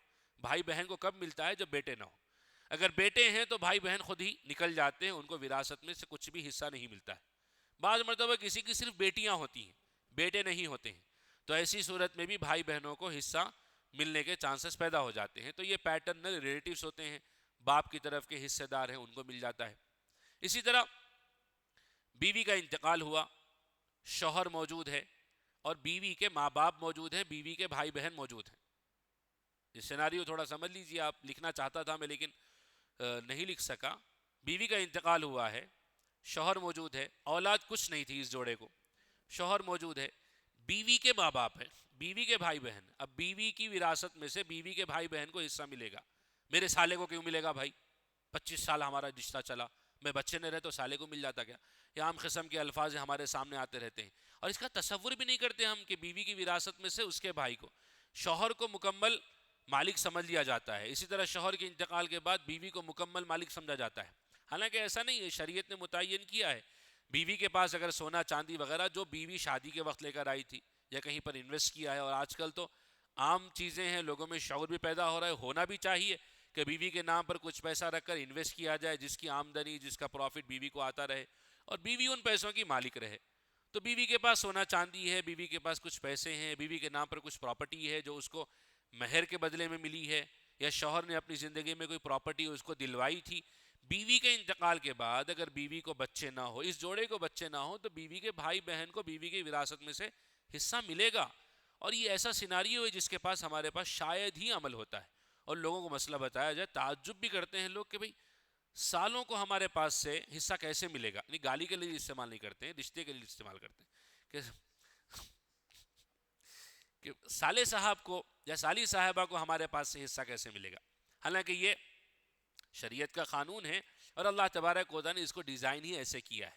لا ولد جوڑوں کو یہ بات سمجھنی چاہیے, یا جن کے پاس میل چائلڈ نہیں ہے, بچیاں ہیں, ان کو بھی یہ بات سمجھنی چاہیے کہ عورت کے انتقال کے بعد ان کے خاندان میں بھی جا سکتا ہے. بعض مرتبہ ہوتا یہ ہے کہ ینگ ایج میں بیوی کا انتقال ہو گیا, شادی کے 2-4 سال کے بعد انتقال ہو گیا, بچے نہیں ہو سکے, اور بیوی کے پاس 10 تولے سونا تھا جو شادی میں آیا تھا, ظاہری بات ہے بیوی کی ملکیت ہے, اور کچھ تحفے ملے تھے, انگوٹیاں ملی تھیں, چین ملے تھے, زنجیر ملی تھی, کچھ پیسے اور ہدیے میں آئے تھے, شوہر نے بھی کچھ دے دیا, کل ملا کر 20-25 لاکھ روپے ہیں سمجھیے اس خاتون کے پاس ہیں, اور سونا بھی رکھا ہوا ہے. اس بیوی کا انتقال ہو گیا 3-4 سال کے بعد, شادی کے ینگ ایج میں انتقال ہوا. ینگ ایج میں اس لیے ذکر کر رہا ہوں کہ اس لڑکی کے والدین بھی تو زندہ ہوں گے. اب سیناریو یہ بنا دیا جاتا ہے کہ بھئی جتنا سونا ہم نے ڈالا تھا وہ ہمیں واپس مل جائے, ماں باپ یہ کہتے ہیں. حالانکہ شادی میں جب سونا چاندی دیا گیا تو وہ لڑکی اس کی مالک بن گئی.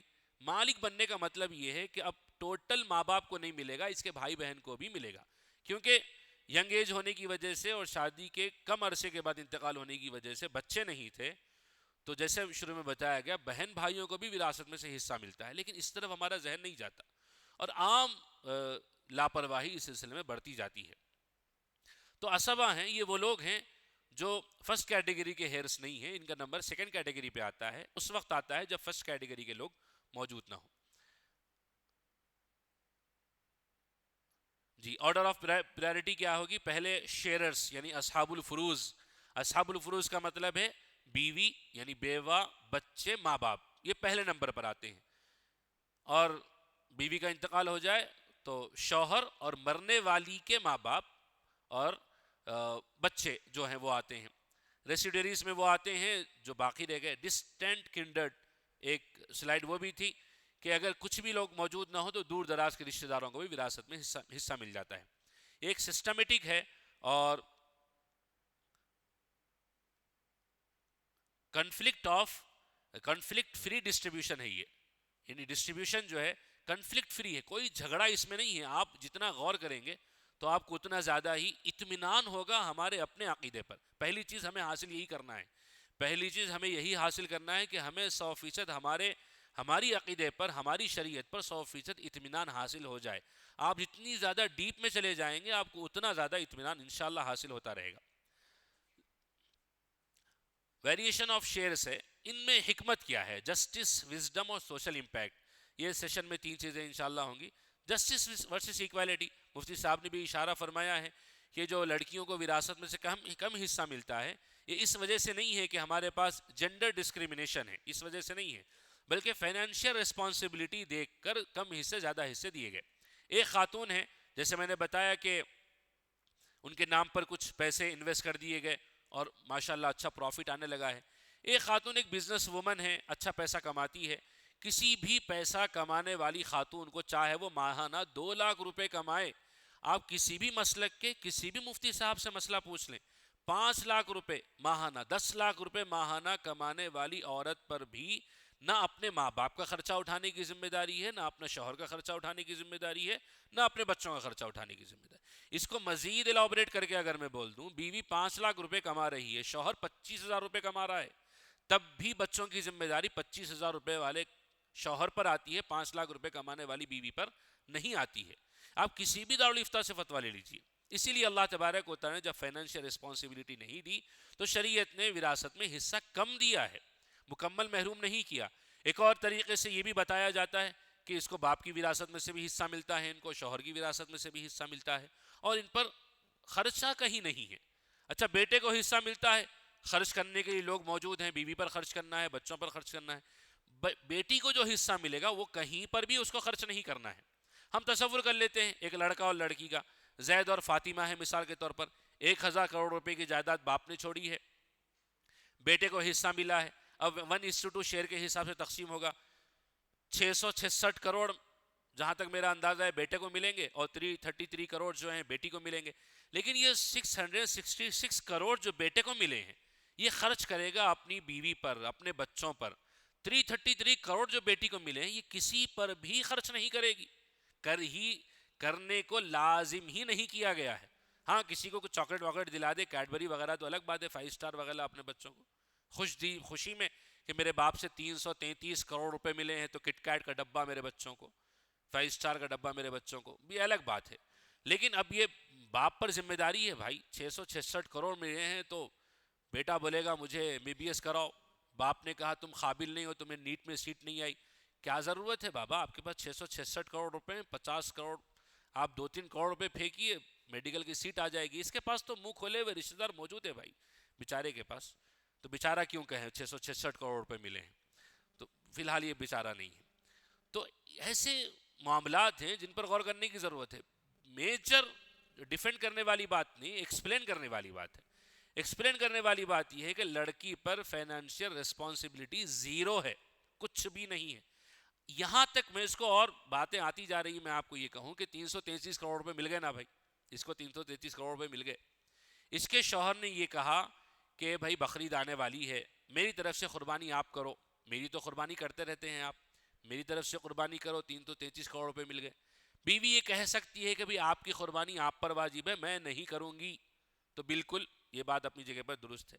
اس کو اور آگے بڑھ کر بقرعید کے موقع پر بیوی نے یہ کہا کہ بھئی عید پر مجھے کپڑے دلائیے, اچھے کپڑے پہننا میرا حق ہے.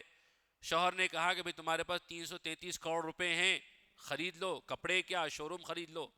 یہ بیوی اگر فتویٰ مانگے دارالفتہ سے کہ میں 333 کروڑ روپے کی مالک ہوں, میرا شوہر مجھے بقرعید پر کپڑے نہیں دلا رہا ہے, میں غلط ہوں, شوہر غلط, فتویٰ آئے گا شوہر غلط ہے, فتویٰ آئے گا کہ شوہر غلط ہے, کیونکہ بیوی کے کپڑوں کی ذمہ داری شوہر پر ہے, irrespective of Hare financial condition, irrespective of her wealth, اس کی مالداری سے قطع نظر عورت کے کپڑے اور کھانے کی ذمہ داری شوہر پر ہے. تو ہمارا اتنا زبردست سسٹم ہے جس کو کوئی ٹکر دے ہی نہیں سکتا ہے. جو جسٹس ورسس ایکوالٹی ہے, آپ تھوڑا سا اس پر غور کر لیجئے. بیسس آف ویریشن کیا ہے؟ ڈگری آف ریلیشن شپ, قریبی رشتہ داروں کو حصہ دیا گیا, فائنینشیل رسپانسبلٹی اور پوزیشن ان فیملی اسٹرکچر. یہ جو ہم تفاوت دیکھتے ہیں اس کو ایک اور مثال سے میں سمجھانا بھی چاہتا ہوں. زید کا انتقال ہوا ہے, اس کو آپ اچھی طرح سمجھ لیجئے اس مثال کو. زید کا انتقال ہوا ہے, زید کے پاس 1000 کروڑ روپے. زید کو پڑھایا لکھایا ہے اس کے باپ نے, ٹھیک ہے, وہ خود تو پڑھ کے پیدا نہیں ہوا تھا, باپ نے پڑھایا, سمجھدار بنایا, ماں نے اس کی تربیت کی, کھلایا پلایا, ساری چیزیں. اب یہ مر گیا ہے زید, 1000 کروڑ روپے چھوڑ کر مرا ہے, اور اس کے پاس ہے 4 قسم کے رشتہ دار, بیوہ ہیں, بچے ہیں, ماں باپ ہیں, ٹھیک ہے. اب ہمارا ذہن کیا بولتا ہے؟ بھائی 1000 کروڑ تک اس کو کس نے پہنچایا ہے؟ ماں باپ نے پہنچایا ہے, تو ماں باپ کو زیادہ حصہ دیا جائے. لیکن ماں باپ کو زیادہ حصہ نہیں ملے گا, بیوہ کو اور بچوں کو زیادہ حصہ ملے گا. بھئی یہ تو ظلم نظر آ رہا ہے. ماں باپ کو زیادہ ملنا چاہیے تھا, کیونکہ 1000 کروڑ والے کو 1000 کروڑ تک اس کے ماں باپ نے پہنچایا ہے. لیکن یہاں پر فائنینشیل رسپانسبلٹی آ جاتی ہے, پوزیشن ان فیملی اسٹرکچر سامنے آتا ہے کہ اس آدمی پر جو مرا ہے ذمہ داری اپنی بیوی بچوں کی ہے. ماں باپ کس کی ذمہ داری میں بھی؟ ماں باپ کے جو اور بچے ہیں, ماں باپ کے تو اور بھی بچے ہوں گے نا, ان بچوں پر ان ماں باپ کی ذمہ داری بھی ہے. تو کتاب النفقات والے سیشن میں ہم سمجھیں گے کہ ان ایسے لوگوں کو کن ذمہ داری کے خانے میں رکھا جائے, ان کی ذمہ داری کون اٹھائیں گے. تو کم حصہ ملتا ہے, 1/6 شیئر ملے گا, 1/8 شیئر ملے گا, 1/4 شیئر ملے گا بیوی کو, 1/8 ملے گا, اسی طرح بچوں کو زیادہ ملے گا. شیئرز کا جو ویریشن ہے یہ 3 وجہ سے ہے: degree of relation ship, financial responsibility, اور پوزیشن ان فیملی اسٹرکچر. ان کو اچھی طرح ذہن میں رکھنا چاہیے. میل اینڈ فیمیل شیئر کا جو تفاوت ہمیں نظر آتا ہے, جو فرق نظر آتا ہے, وہ کس وجہ سے ہے؟ بھائی ڈبل شیئر کیوں ریسیو کر رہا ہے male is responsible for maintenance, نفقہ, family expenses and financial liabilities. Female has no compulsory financial obligations, her wealth remains fully hers. یہ اسی کی ہے. میں نے کئی مثالوں کے ذریعے آپ کے سامنے واضح کرنے کی کوشش کی ہے. وزڈم کیا ہے بھائی اس کے پیچھے؟ اکنامک امبیلنس ہو جاتا, اگر برابر دیا جاتا, اکنامک امبیلنس ہو جاتا سوسائٹی میں, اور فیملی سپورٹ کا جو سسٹم ہے اس کو انشور رکھا گیا ہے کہ وہ انٹیکٹ رہے, اور ویکر ممبرز کو پروٹیکشن دیا گیا ہے. سوشل امپیکٹ, سماجی اعتبار سے کیا بھلائیاں ہیں ہمارے پاس؟ Distribution of wealth. کہاں چلی گئی مظفر؟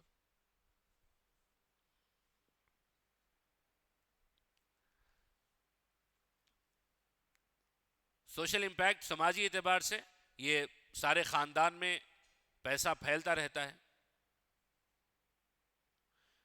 اور رشتہ داروں کے درمیان میں پاورٹی بھی ختم کی جاتی ہے ان قسم کے حصوں کو دے کر, اور فیملی بانڈز کو اسٹرانگ کیا گیا, خاندان مضبوط کیے گئے.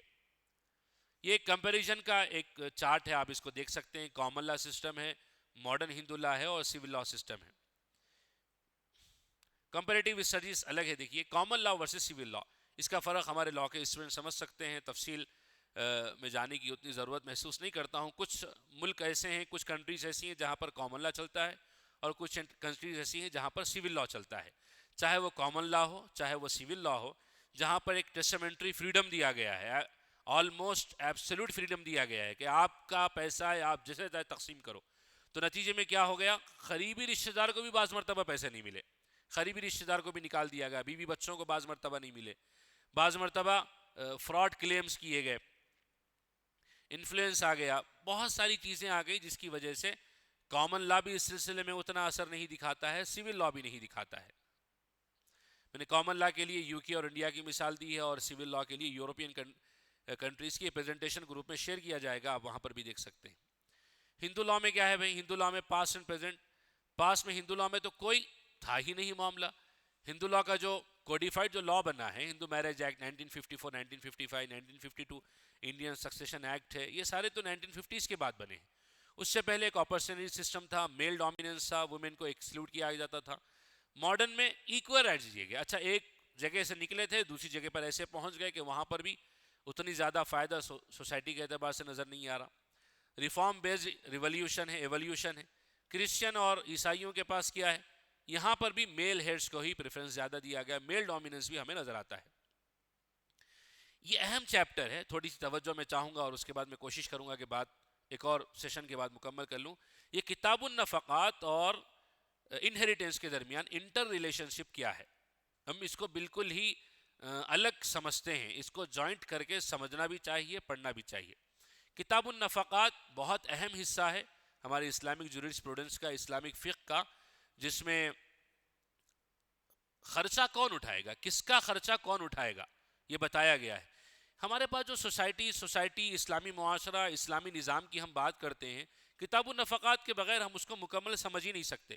کتاب النفقات میں بتایا گیا ہے کہ ایک پرسن ایک سوسائٹی میں رہتا ہے، مثال کے طور پر زید ہے، ابھی ہم نے اس کو 1000 کروڑ روپے کا مالک بنایا تھا، ہم اس کو 100 روپے کا مالک مان لیں گے، یعنی بالکل انتہائی غریب ہے، لیکن ایک خاندان کا فرد ہے۔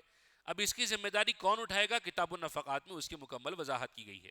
دیکھیں یہاں پر تھوڑی تشریح لکھی گئی، To truly understand the depth of Islamic inheritance law, we must connect it with another important chapter of fiqh, کتاب النفقات۔ فقہ جو عربی زبان کا لفظ ہے، انگریزی میں اس کو جیورسپروڈنس کہتے ہیں۔ کتاب النفقات یعنی لا آف مینٹیننس، کیونکہ اسلام میں انہیریٹنس یہ صرف ایک رائٹ نہیں ہے بلکہ ایک رسپانسبلٹی، ایک ذمہ داری بھی ہے۔ ایک ٹو وے کوائن ہے سمجھیے، جس میں ہمیں وراثت میں پیسہ ملتا ہوا نظر آتا ہے، لیکن وراثت جو ہے وہ نفقات کے ساتھ کنیکٹڈ ہے، جس میں بعض مرتبہ پیسہ دینا بھی پڑتا ہے۔ کیسے، آپ اس کو اگلی سلائیڈ میں سمجھیں گے انشاءاللہ۔ ایک لیگل میگزین ہے عربی زبان میں، الغنم بالغرمی، الغنم بالغرمی، جس کا بینیفٹ از اکمپنیڈ بائی لیبلٹی۔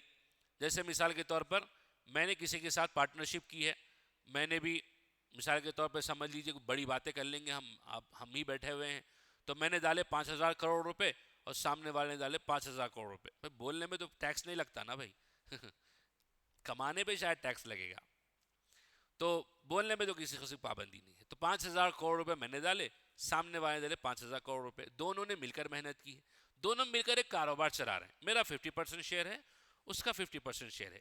یہ جو 50% جو شیئر پروفٹ میں مل رہا ہے وہ الغنم ہے۔ کیا ہے وہ؟ الغنم، بینیفٹ۔ خدا نہ خواستہ 5000 کروڑ مرتبہ، خدا نہ خواستہ کیونکہ میرا اتنا ہی لگا ہوا ہے نا، تو 10,000 کروڑ مرتبہ خدا نہ خواستہ کاروبار میں اگر نقصان ہو جائے تو میرا کتنا نقصان ہوگا؟ 5000 کروڑ روپے کا، اس کا کتنا نقصان ہوگا؟ 5000 کروڑ روپے کا۔ وہ ہے بالغرمی۔ الغنم بالغرمی کا مطلب یہ ہے کہ کسی چیز میں آپ کو جو پروفٹ نظر آتا ہے اس کا الٹا کر دیا جائے تو آپ کو اتنا ہی نقصان بھی اٹھانا پڑے گا۔ بہت چھوٹے دو الفاظ ہیں لیکن بہت ڈیپ اس کی میننگز ہے۔ انگریزی میں آگے لکھا ہوا بھی ہے کہ whoever is entitled to benefit must also bear the corresponding responsibility۔ نقصان اٹھانا، ذمہ داری اٹھانا بھی اسی کے اوپر آتا ہے۔ کور کانسیپٹ کیا ہے بھائی؟ وراثت کا رائٹ ٹو انہیریٹنس کی بات ہم کرتے ہیں، وراثت میں حصے کی ہم بات کرتے ہیں، تو ڈیوٹی ٹو مینٹین کی بات بھی کرنا چاہیے۔ اس کی مثال فادر اینڈ سن کی بہت اچھا ایگزامپل ہے۔ باپ مرتا ہے اور تو اس کی وراثت کس میں تقسیم ہوتی ہے؟ بیٹوں میں تقسیم ہوتی ہے۔ مثال کے طور پر ہم تصور کر لیں گے 2 بیٹے ہیں اس کے، ٹھیک ہے، ایک باپ ہے، اس کے 2 بیٹے ہیں۔ باپ مرے گا تو وراثت کس میں جائے گی؟ 2 بیٹوں میں جائے گی۔ اب باپ نادار ہو گیا ہے، غریب ہو گیا اور اس کے پاس کچھ بھی نہیں ہے، اب اس کے پیسوں کی ذمہ داری کس پر آئے گی؟ انہی 2 بیٹوں پر آئے گی۔ کس شیئر کے حساب سے آئے گی؟ اگر وہ باپ مرتا، ان بیٹوں کو کتنا ملتا؟ شیئر کتنا ملتا؟ اتنے ہی شیئر کی ذمہ داری ان بیٹوں پر آئے گی کہ وہ باپ کو اتنا خرچہ دیں۔ یعنی پورے مہینے کا خرچہ ایک بیٹے کو اٹھانا نہیں آئے گا، پورے مہینے کا خرچہ 2 بیٹوں میں ڈیوائیڈ کریں گے اور ہر بیٹے کو کہیں گے کہ تم اپنے اپنے حصے کی ذمہ داری اٹھاؤ۔ A father passes away, sons become his heir۔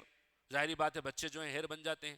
they receive a share in his estate، ان کے وراثت میں حصہ بھی ملتا ہے۔ لیکن if the father is alive but becomes poor and dependent، اب باپ کو آگا غریب ہو گیا اور ڈیپینڈنٹ ہو گیا تو بچوں پر کیا آئے گا؟ the sons are legally obligated to inna lillahi wa inna ilaihi راجعون۔ جی فون میں اچھا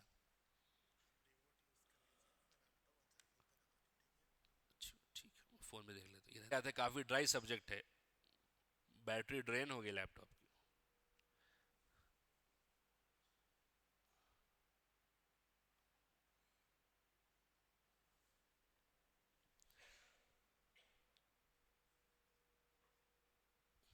تو یہی بات چل رہی تھی، پریکٹیکل ایک السٹریشن بتایا جا رہا تھا کہ باپ کی وراثت میں سے بچوں کو حصہ ملے گا، لیکن یہی باپ اگر غریب ہو جائے، ڈیپینڈنٹ بن جائے، تو پھر بچے جو ہیں لیگلی اوبلیگیٹڈ ٹو مینٹین ہم، اور پھر خاص طور سے یہ بات کہ بچوں کو اس باپ کی وراثت میں جتنا حصہ ملنے والا تھا اتنے ہی پیسوں کی نہیں بلکہ اتنے ہی شیئر کے یہ لوگ ذمہ دار بنیں گے کہ وہ باپ کا خرچہ اٹھائیں۔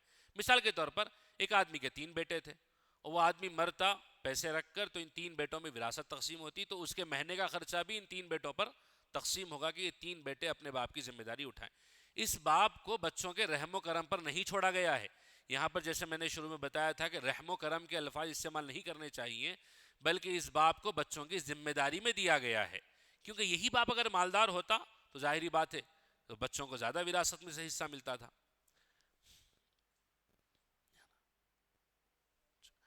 دوسرا جو معاملہ ہے، اس کو بھی آپ اپنے موبائل فون میں اگر یہ پریزنٹیشن آ گیا ہے تو آپ دیکھ لیجئے، دیکھنے سے بات اچھی طریقے سے سمجھ میں آئے گی۔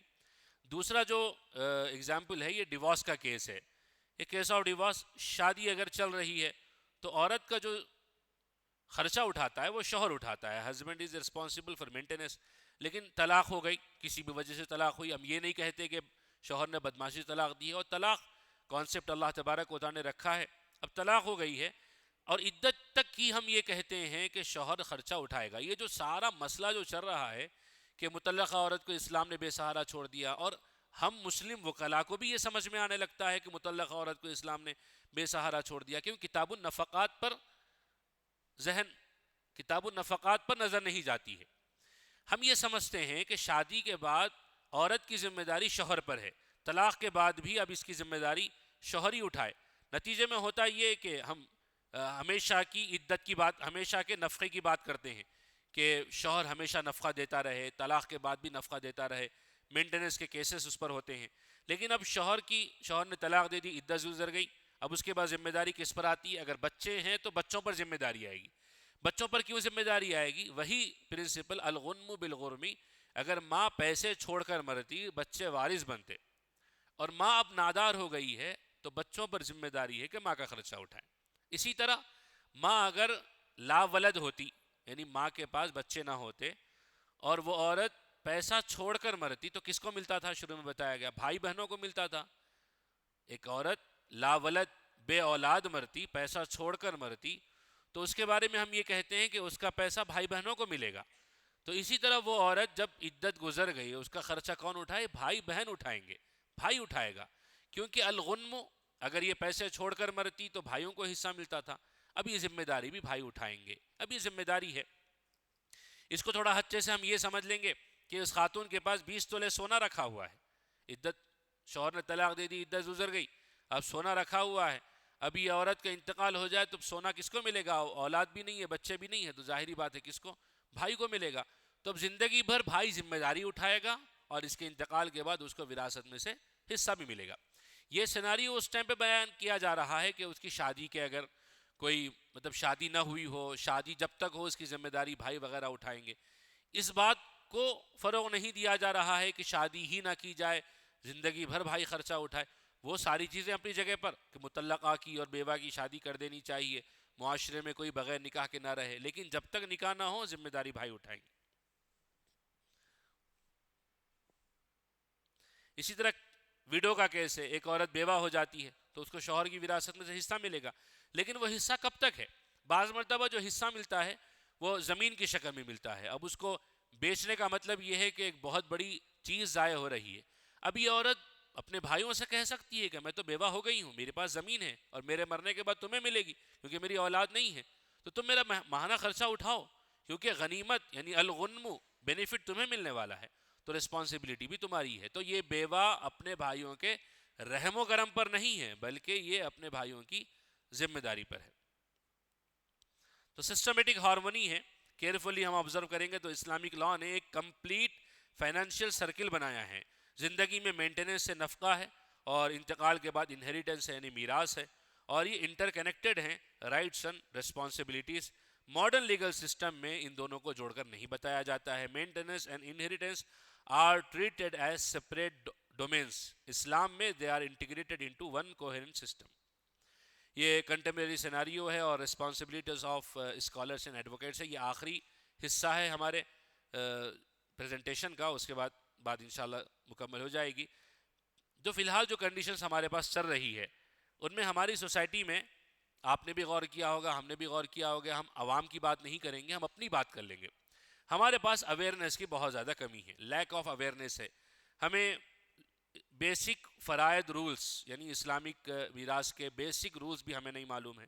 فکس شیئرز کے بارے میں ہم نہیں جانتے ہیں، اور بہت ساری مرتبہ جو ڈیسیجن لیے جاتے ہیں کسٹم کی بیس پر، فیملی پریشر پر یا ایموشنل کنسیڈریشن پر لیے جاتے ہیں. کنٹمپریری سیناریو کیا ہے؟ رائٹس کو ڈینائل کر دیا جاتا ہے اور خواتین کو محروم کر دیا جاتا ہے اور انفارملی میراث تقسیم ہوتی ہے. ایک جو سیناریو بہت کامن ہے، شوہر کے انتقال کے بعد ماں کے انتقال تک وراثت بچے تقسیم نہیں کرتے ہیں، جو کہ انتہائی غلط ہے، انتہائی غلط ہے شریعت کے اعتبار سے بھی. یعنی باپ کے انتقال کے بعد وراثت کا تقسیم ہونا ضروری ہے، کیونکہ ماں کا حصہ صرف 1/8 ہے. 1/8 یہ ماں کا حصہ ہے، جبکہ بچے اگر موجود ہوں. بچے موجود نہیں ہیں تو 1/4 حصہ ہے. تو ماں کا حصہ صرف پاؤ آئے گا یا ات پاؤ آئے گا پوری پراپرٹی میں، اس سے زیادہ کچھ نہیں ہے. چارانے بارانے والا سسٹم نہیں ہے. عوام میں بہت مشہور ہے کہ بہنوں کو چارہ نہیں ملیں گے، بارہ نہیں ملیں گے. شیئرز ڈیوائیڈ کیے گئے ہیں کہ بیوہ کا حصہ 1/8 ہے، بچے اگر موجود ہیں. بچے موجود نہیں ہے تو 1/4 ہے. باقی کا جو 75% ہے یا 3/4 ہے وہ بچوں کو ملے گا. ایک واقعہ کافی مشہور ہے، کتابوں میں لکھا ہوا ہے. پڑوسی ملک کے بہت بڑے عالم دین کا انتقال ہوا، نام میرے ذہن میں نہیں ہے. ان کا انتقال ہوا اور ان کو کھانسی کی بیماری تھی. کتابوں میں واقعہ پڑھا بھی ہے، بہت سارے حضرات نے سنایا بھی ہے. اور لوگ پرسہ دینے کے لیے آئے. انتقال پر جنازہ ابھی تیار ہو رہا ہے اور بڑے بڑے علماء وہاں پر آئے. اور انتقال کرنے والے صاحب کو جو بیماری تھی کھانسنے کی، آنے والے ایک بہت بڑے مولانا کو بھی کھانسنے کا وہی مسئلہ تھا. تو جن کا انتقال ہوا ان کے صاحبزادوں نے دیکھا کہ بھئی مہمان آئے ہوئے ہیں اور جنازہ تیار ہو رہا ہے، ابھی بیٹھے ہوئے ہیں اور یہ دوائی ان کے گھر میں بھول کر آئے ہیں. تو انہوں نے وہ گھر میں گئے اور اپنے والد صاحب کی دواؤں میں سے وہی دوائی لا کر دی، وہی گولی لا کر دی ان کو، کیونکہ دونوں کے پاس سیم دوائی چل رہی تھی. تو جن کے پاس لائی گئی وہ مولانا نے پوچھا کہ بھئی یہ گولی آپ نے لائی ہے، کیا تمام وارثوں سے آپ نے اجازت لے لی ہے اس گولی کو لانے کے لیے؟ کیونکہ مرنے والے کے انتقال کے بعد یہ سارا کا سارا تو وارثوں کا ہو گیا. تو سب کو پوچھ کر لانا چاہیے، سب کو بتا کر لانا چاہیے. کیونکہ ایک گولی بھی اگر ہے، کال پال کی بھی ایک گولی اگر 2 روپے میں آتی ہے، وہ وارثوں کی ہو گئی ہے. وہ مرنے والے کے مرنے کے بعد تمام حصہ وارثوں کا ہے. تو پوچھنے والے کا یہ سوال تھا، اس پر ہی تعجب کی بات ہے. لانے والے نے یہ جواب دیا کہ نہیں، میں پورے وارثوں سے پوچھ کر لا رہا ہوں.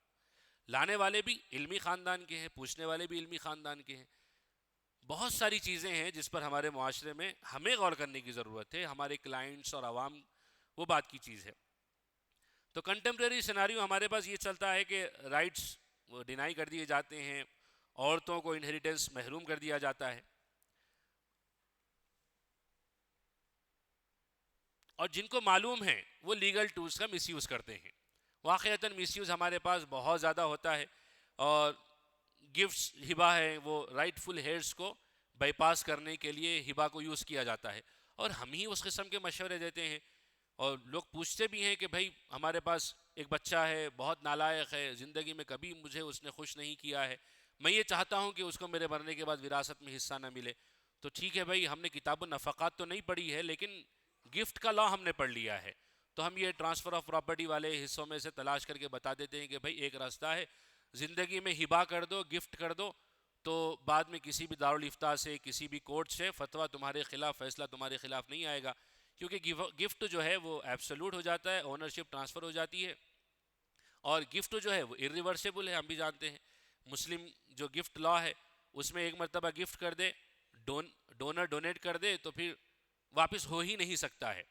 حالانکہ یہ بات بھی ہے کہ اگر زندگی میں جب بچوں کو ہبہ کیا جائے تو ان کے اندر برابری رکھنا چاہیے. آپ صلی اللہ علیہ وسلم نے ایک صحابی رضی اللہ عنہ کو جب انہوں نے آ کر یہ بتایا کہ میں نے اپنے بچے کو یہ چیز گفٹ کی ہے، ہبہ میں دی ہے، ہدیے میں دی، تحفے میں دی، تو آپ صلی اللہ علیہ وسلم نے پوچھا کیا آپ نے دوسرے بچوں کو بھی یہی دی ہے؟ اس حدیث کی روح میں اور دوسرے حدیث کی روشنی میں فقہاء کرام نے بیان فرمایا ہے کہ آدمی اپنی زندگی میں بچوں کے درمیان کو پراپرٹی وغیرہ تقسیم کرتا ہے تو اس کو برابری کرنی چاہیے. برابری نہ کرنا بعض حضرات نے گناہ کی بات بھی بتائی ہے. اس کے باوجود اگر کوئی دے دے تو ٹرانسفر ہو جاتا ہے. گناہ اپنی جگہ پر ہے, زیادتی اپنی جگہ پر ہے, لیکن دے دے زندگی میں تو وہ ہو جاتا ہے, لیکن اس کو ایسے نہیں کرنا چاہیے. تو مس یوز ہے لیگل ٹول کا, یعنی وہ گفٹ جو ہے وہ لیگل ہے, ویلڈ ہے, ٹرانسفر ہو جاتا ہے, لیکن زیادتی اگر اس نے کی ہے تو اس کا گناہ اس کو آخرت میں ہوگا. اور جب ہم یہ بات کرتے ہیں کہ گناہ آخرت میں ہوگا, اس کو اچھی طرح سمجھ لیجئے کہ گناہ آخرت میں ہوگا جب ہم یہ بات کرتے ہیں. جیسے کسی کا بیان کسی نے سنا اور مجھے پوچھا بھی تھا, غالباً ایک خاتون یا ایک صاحب تھے, خاتون کے شوہر نے, کہ بھائی مولانا فلاں مولانا کا بیان آیا تھا کہ آدمی اگر برابری سے تقسیم نہ کرے اپنے بچوں کے درمیان زندگی میں تو اس کو گناہ ہوگا. میں نے کہا ٹھیک ہے, صحیح بات ہے, بالکل گناہ ہوگا, برابری سے تقسیم کرنا چاہیے. تو انہوں نے کہا کہ ہم اپنے مرحوم والد کو گناہ سے بچانا چاہتے ہیں. تو کبھی کیسا بچانا چاہتے ہیں, وہ تو چلے گئے, نہیں ہم وراثت اب برابر تقسیم کرنا چاہتے ہیں.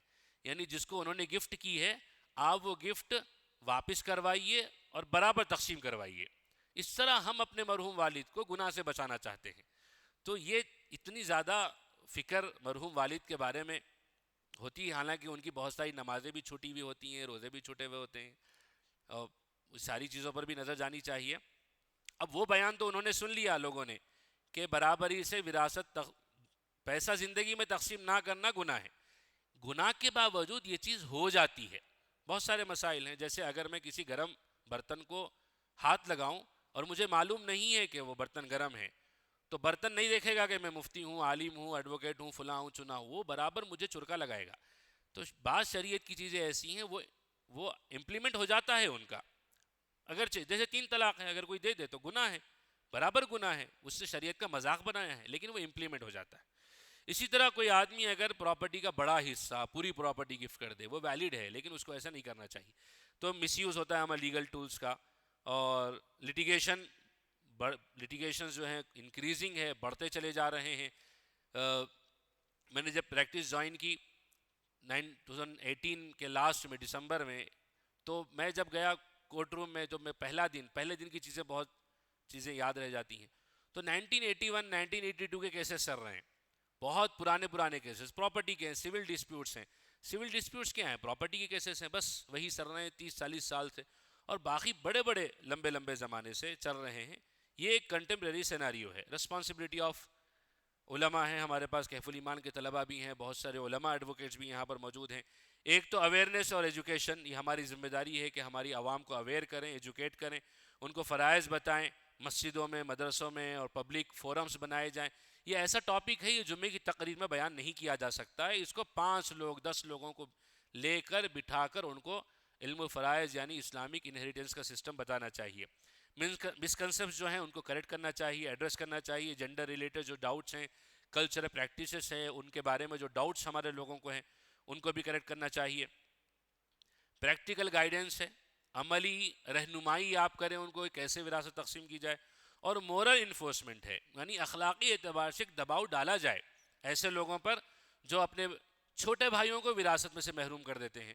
ایسے کتنے معاملات سامنے آتے ہیں, یاد آتے چلے جا رہے ہیں کہ بڑا بھائی سمجھدار تھا, باپ کے انتقال کے موقع پر پیسے استعمال کرتا چلا گیا, پراپرٹی بناتا چلا گیا, کاروبار پھیلاتا چلا گیا, اور پھر چھوٹے بھائی نے جب وراثت میں سے حصہ پوچھا تو ڈیتھ سرٹیفکیٹ نکال کر یہ کہہ رہا ہے کہ بھئی والد صاحب کا انتقال 25 سال پہلے ہوا تھا, اس وقت جو پراپرٹی کی ویلیو تھی میں اس وقت کے حساب سے تقسیم کروں گا. حالانکہ 25 سال سے فائدہ اٹھا کر پراپرٹی اور جائیداد تو پتہ نہیں کتنی بنا لی ہے, اور وراثت تقسیم کی بات آتی ہے تو پھر وہ قدیم زمانے میں جا کر. تو ایسے لوگوں پر ایک اخلاقی دباؤ ڈالنا چاہیے سماجی اعتبار سے کہ بھئی آپ اچھے طریقے سے اپنے خاندان میں وراثت تقسیم کریں.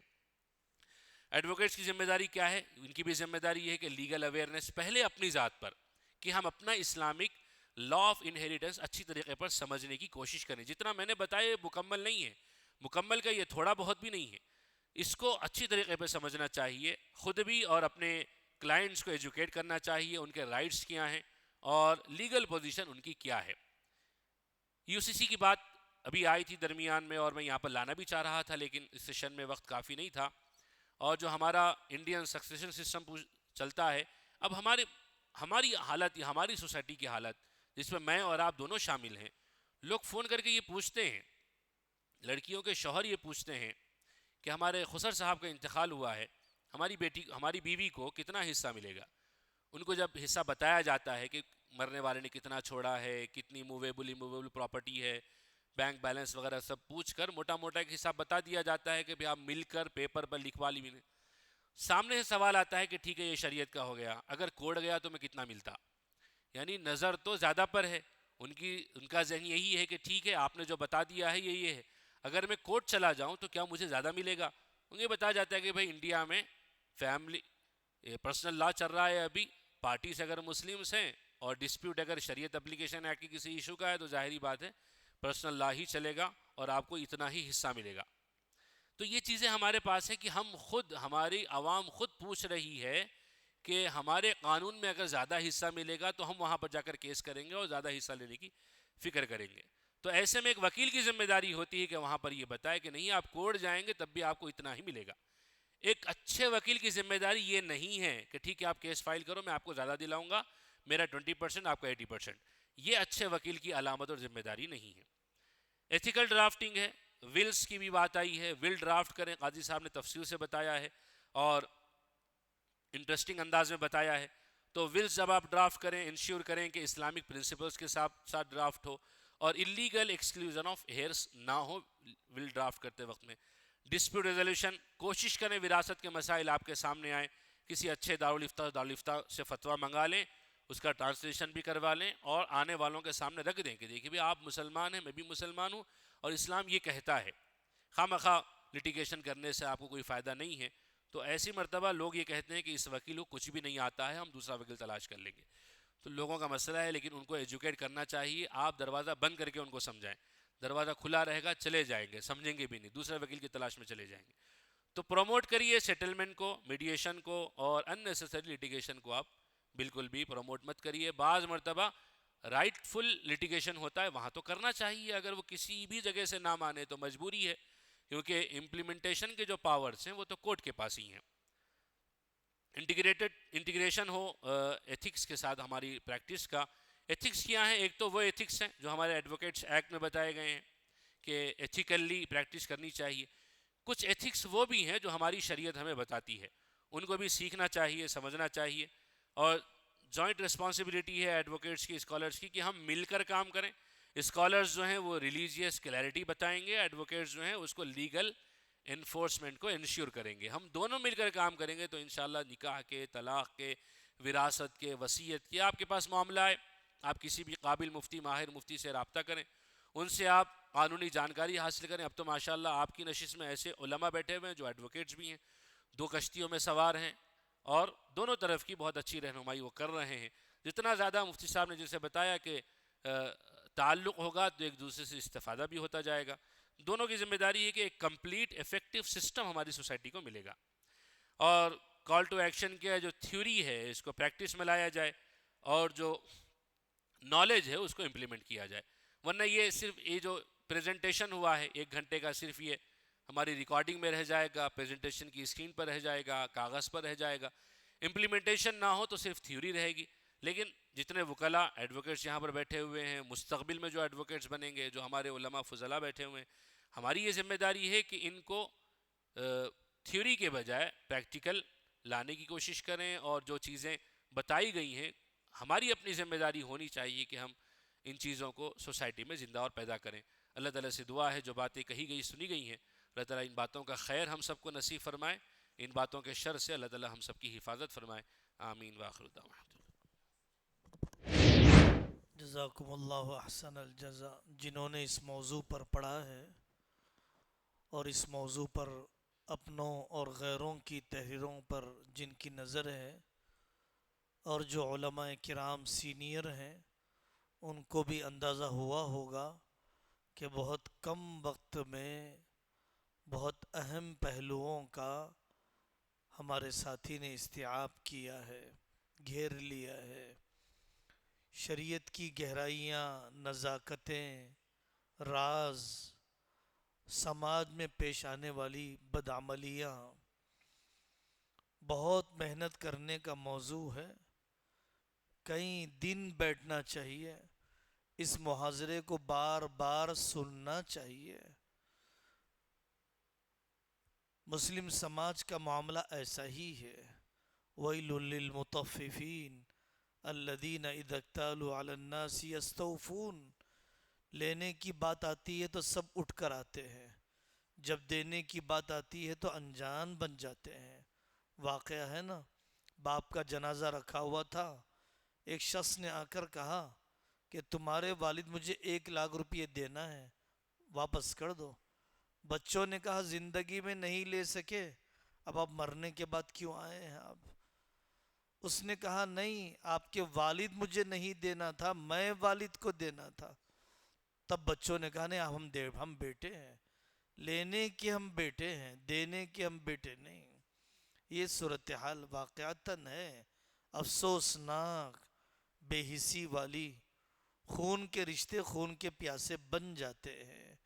جلدی تقسیم کرنے کا ہرگز مطلب یہ نہیں ہے ابھی دیوار توڑ دی جائے، ابھی جائیداد بیچ دی جائے. ملکیتوں کا امتیاز کس کا کتنا ہے، 2-3 گھنٹے چاہیے تفصیلی جوائنٹ فیملی کے ایشوز کو سمجھنے کے لیے.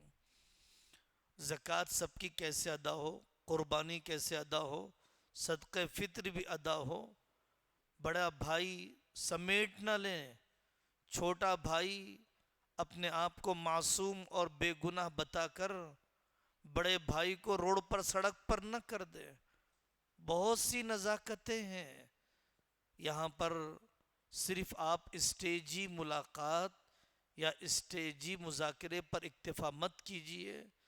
نرمل سے، کریم نگر سے، جگتیال سے اور جو بعض میں جو احباب آئے ہیں وہ مذاکرہ کریں. کیا کہا گیا وصیت سے متعلق، کیا کہا گیا میراث سے متعلق. ہماری بہنیں بھی ایک دوسرے سے اختلاط کریں. اللہ تعالی ہم سب کو صحیح علم و عمل کی توفیق نصیب فرمائے. فأووا إلى الكهف ينشر لكم ربكم من رحمته ويهيئ لكم من أمركم مرفقا.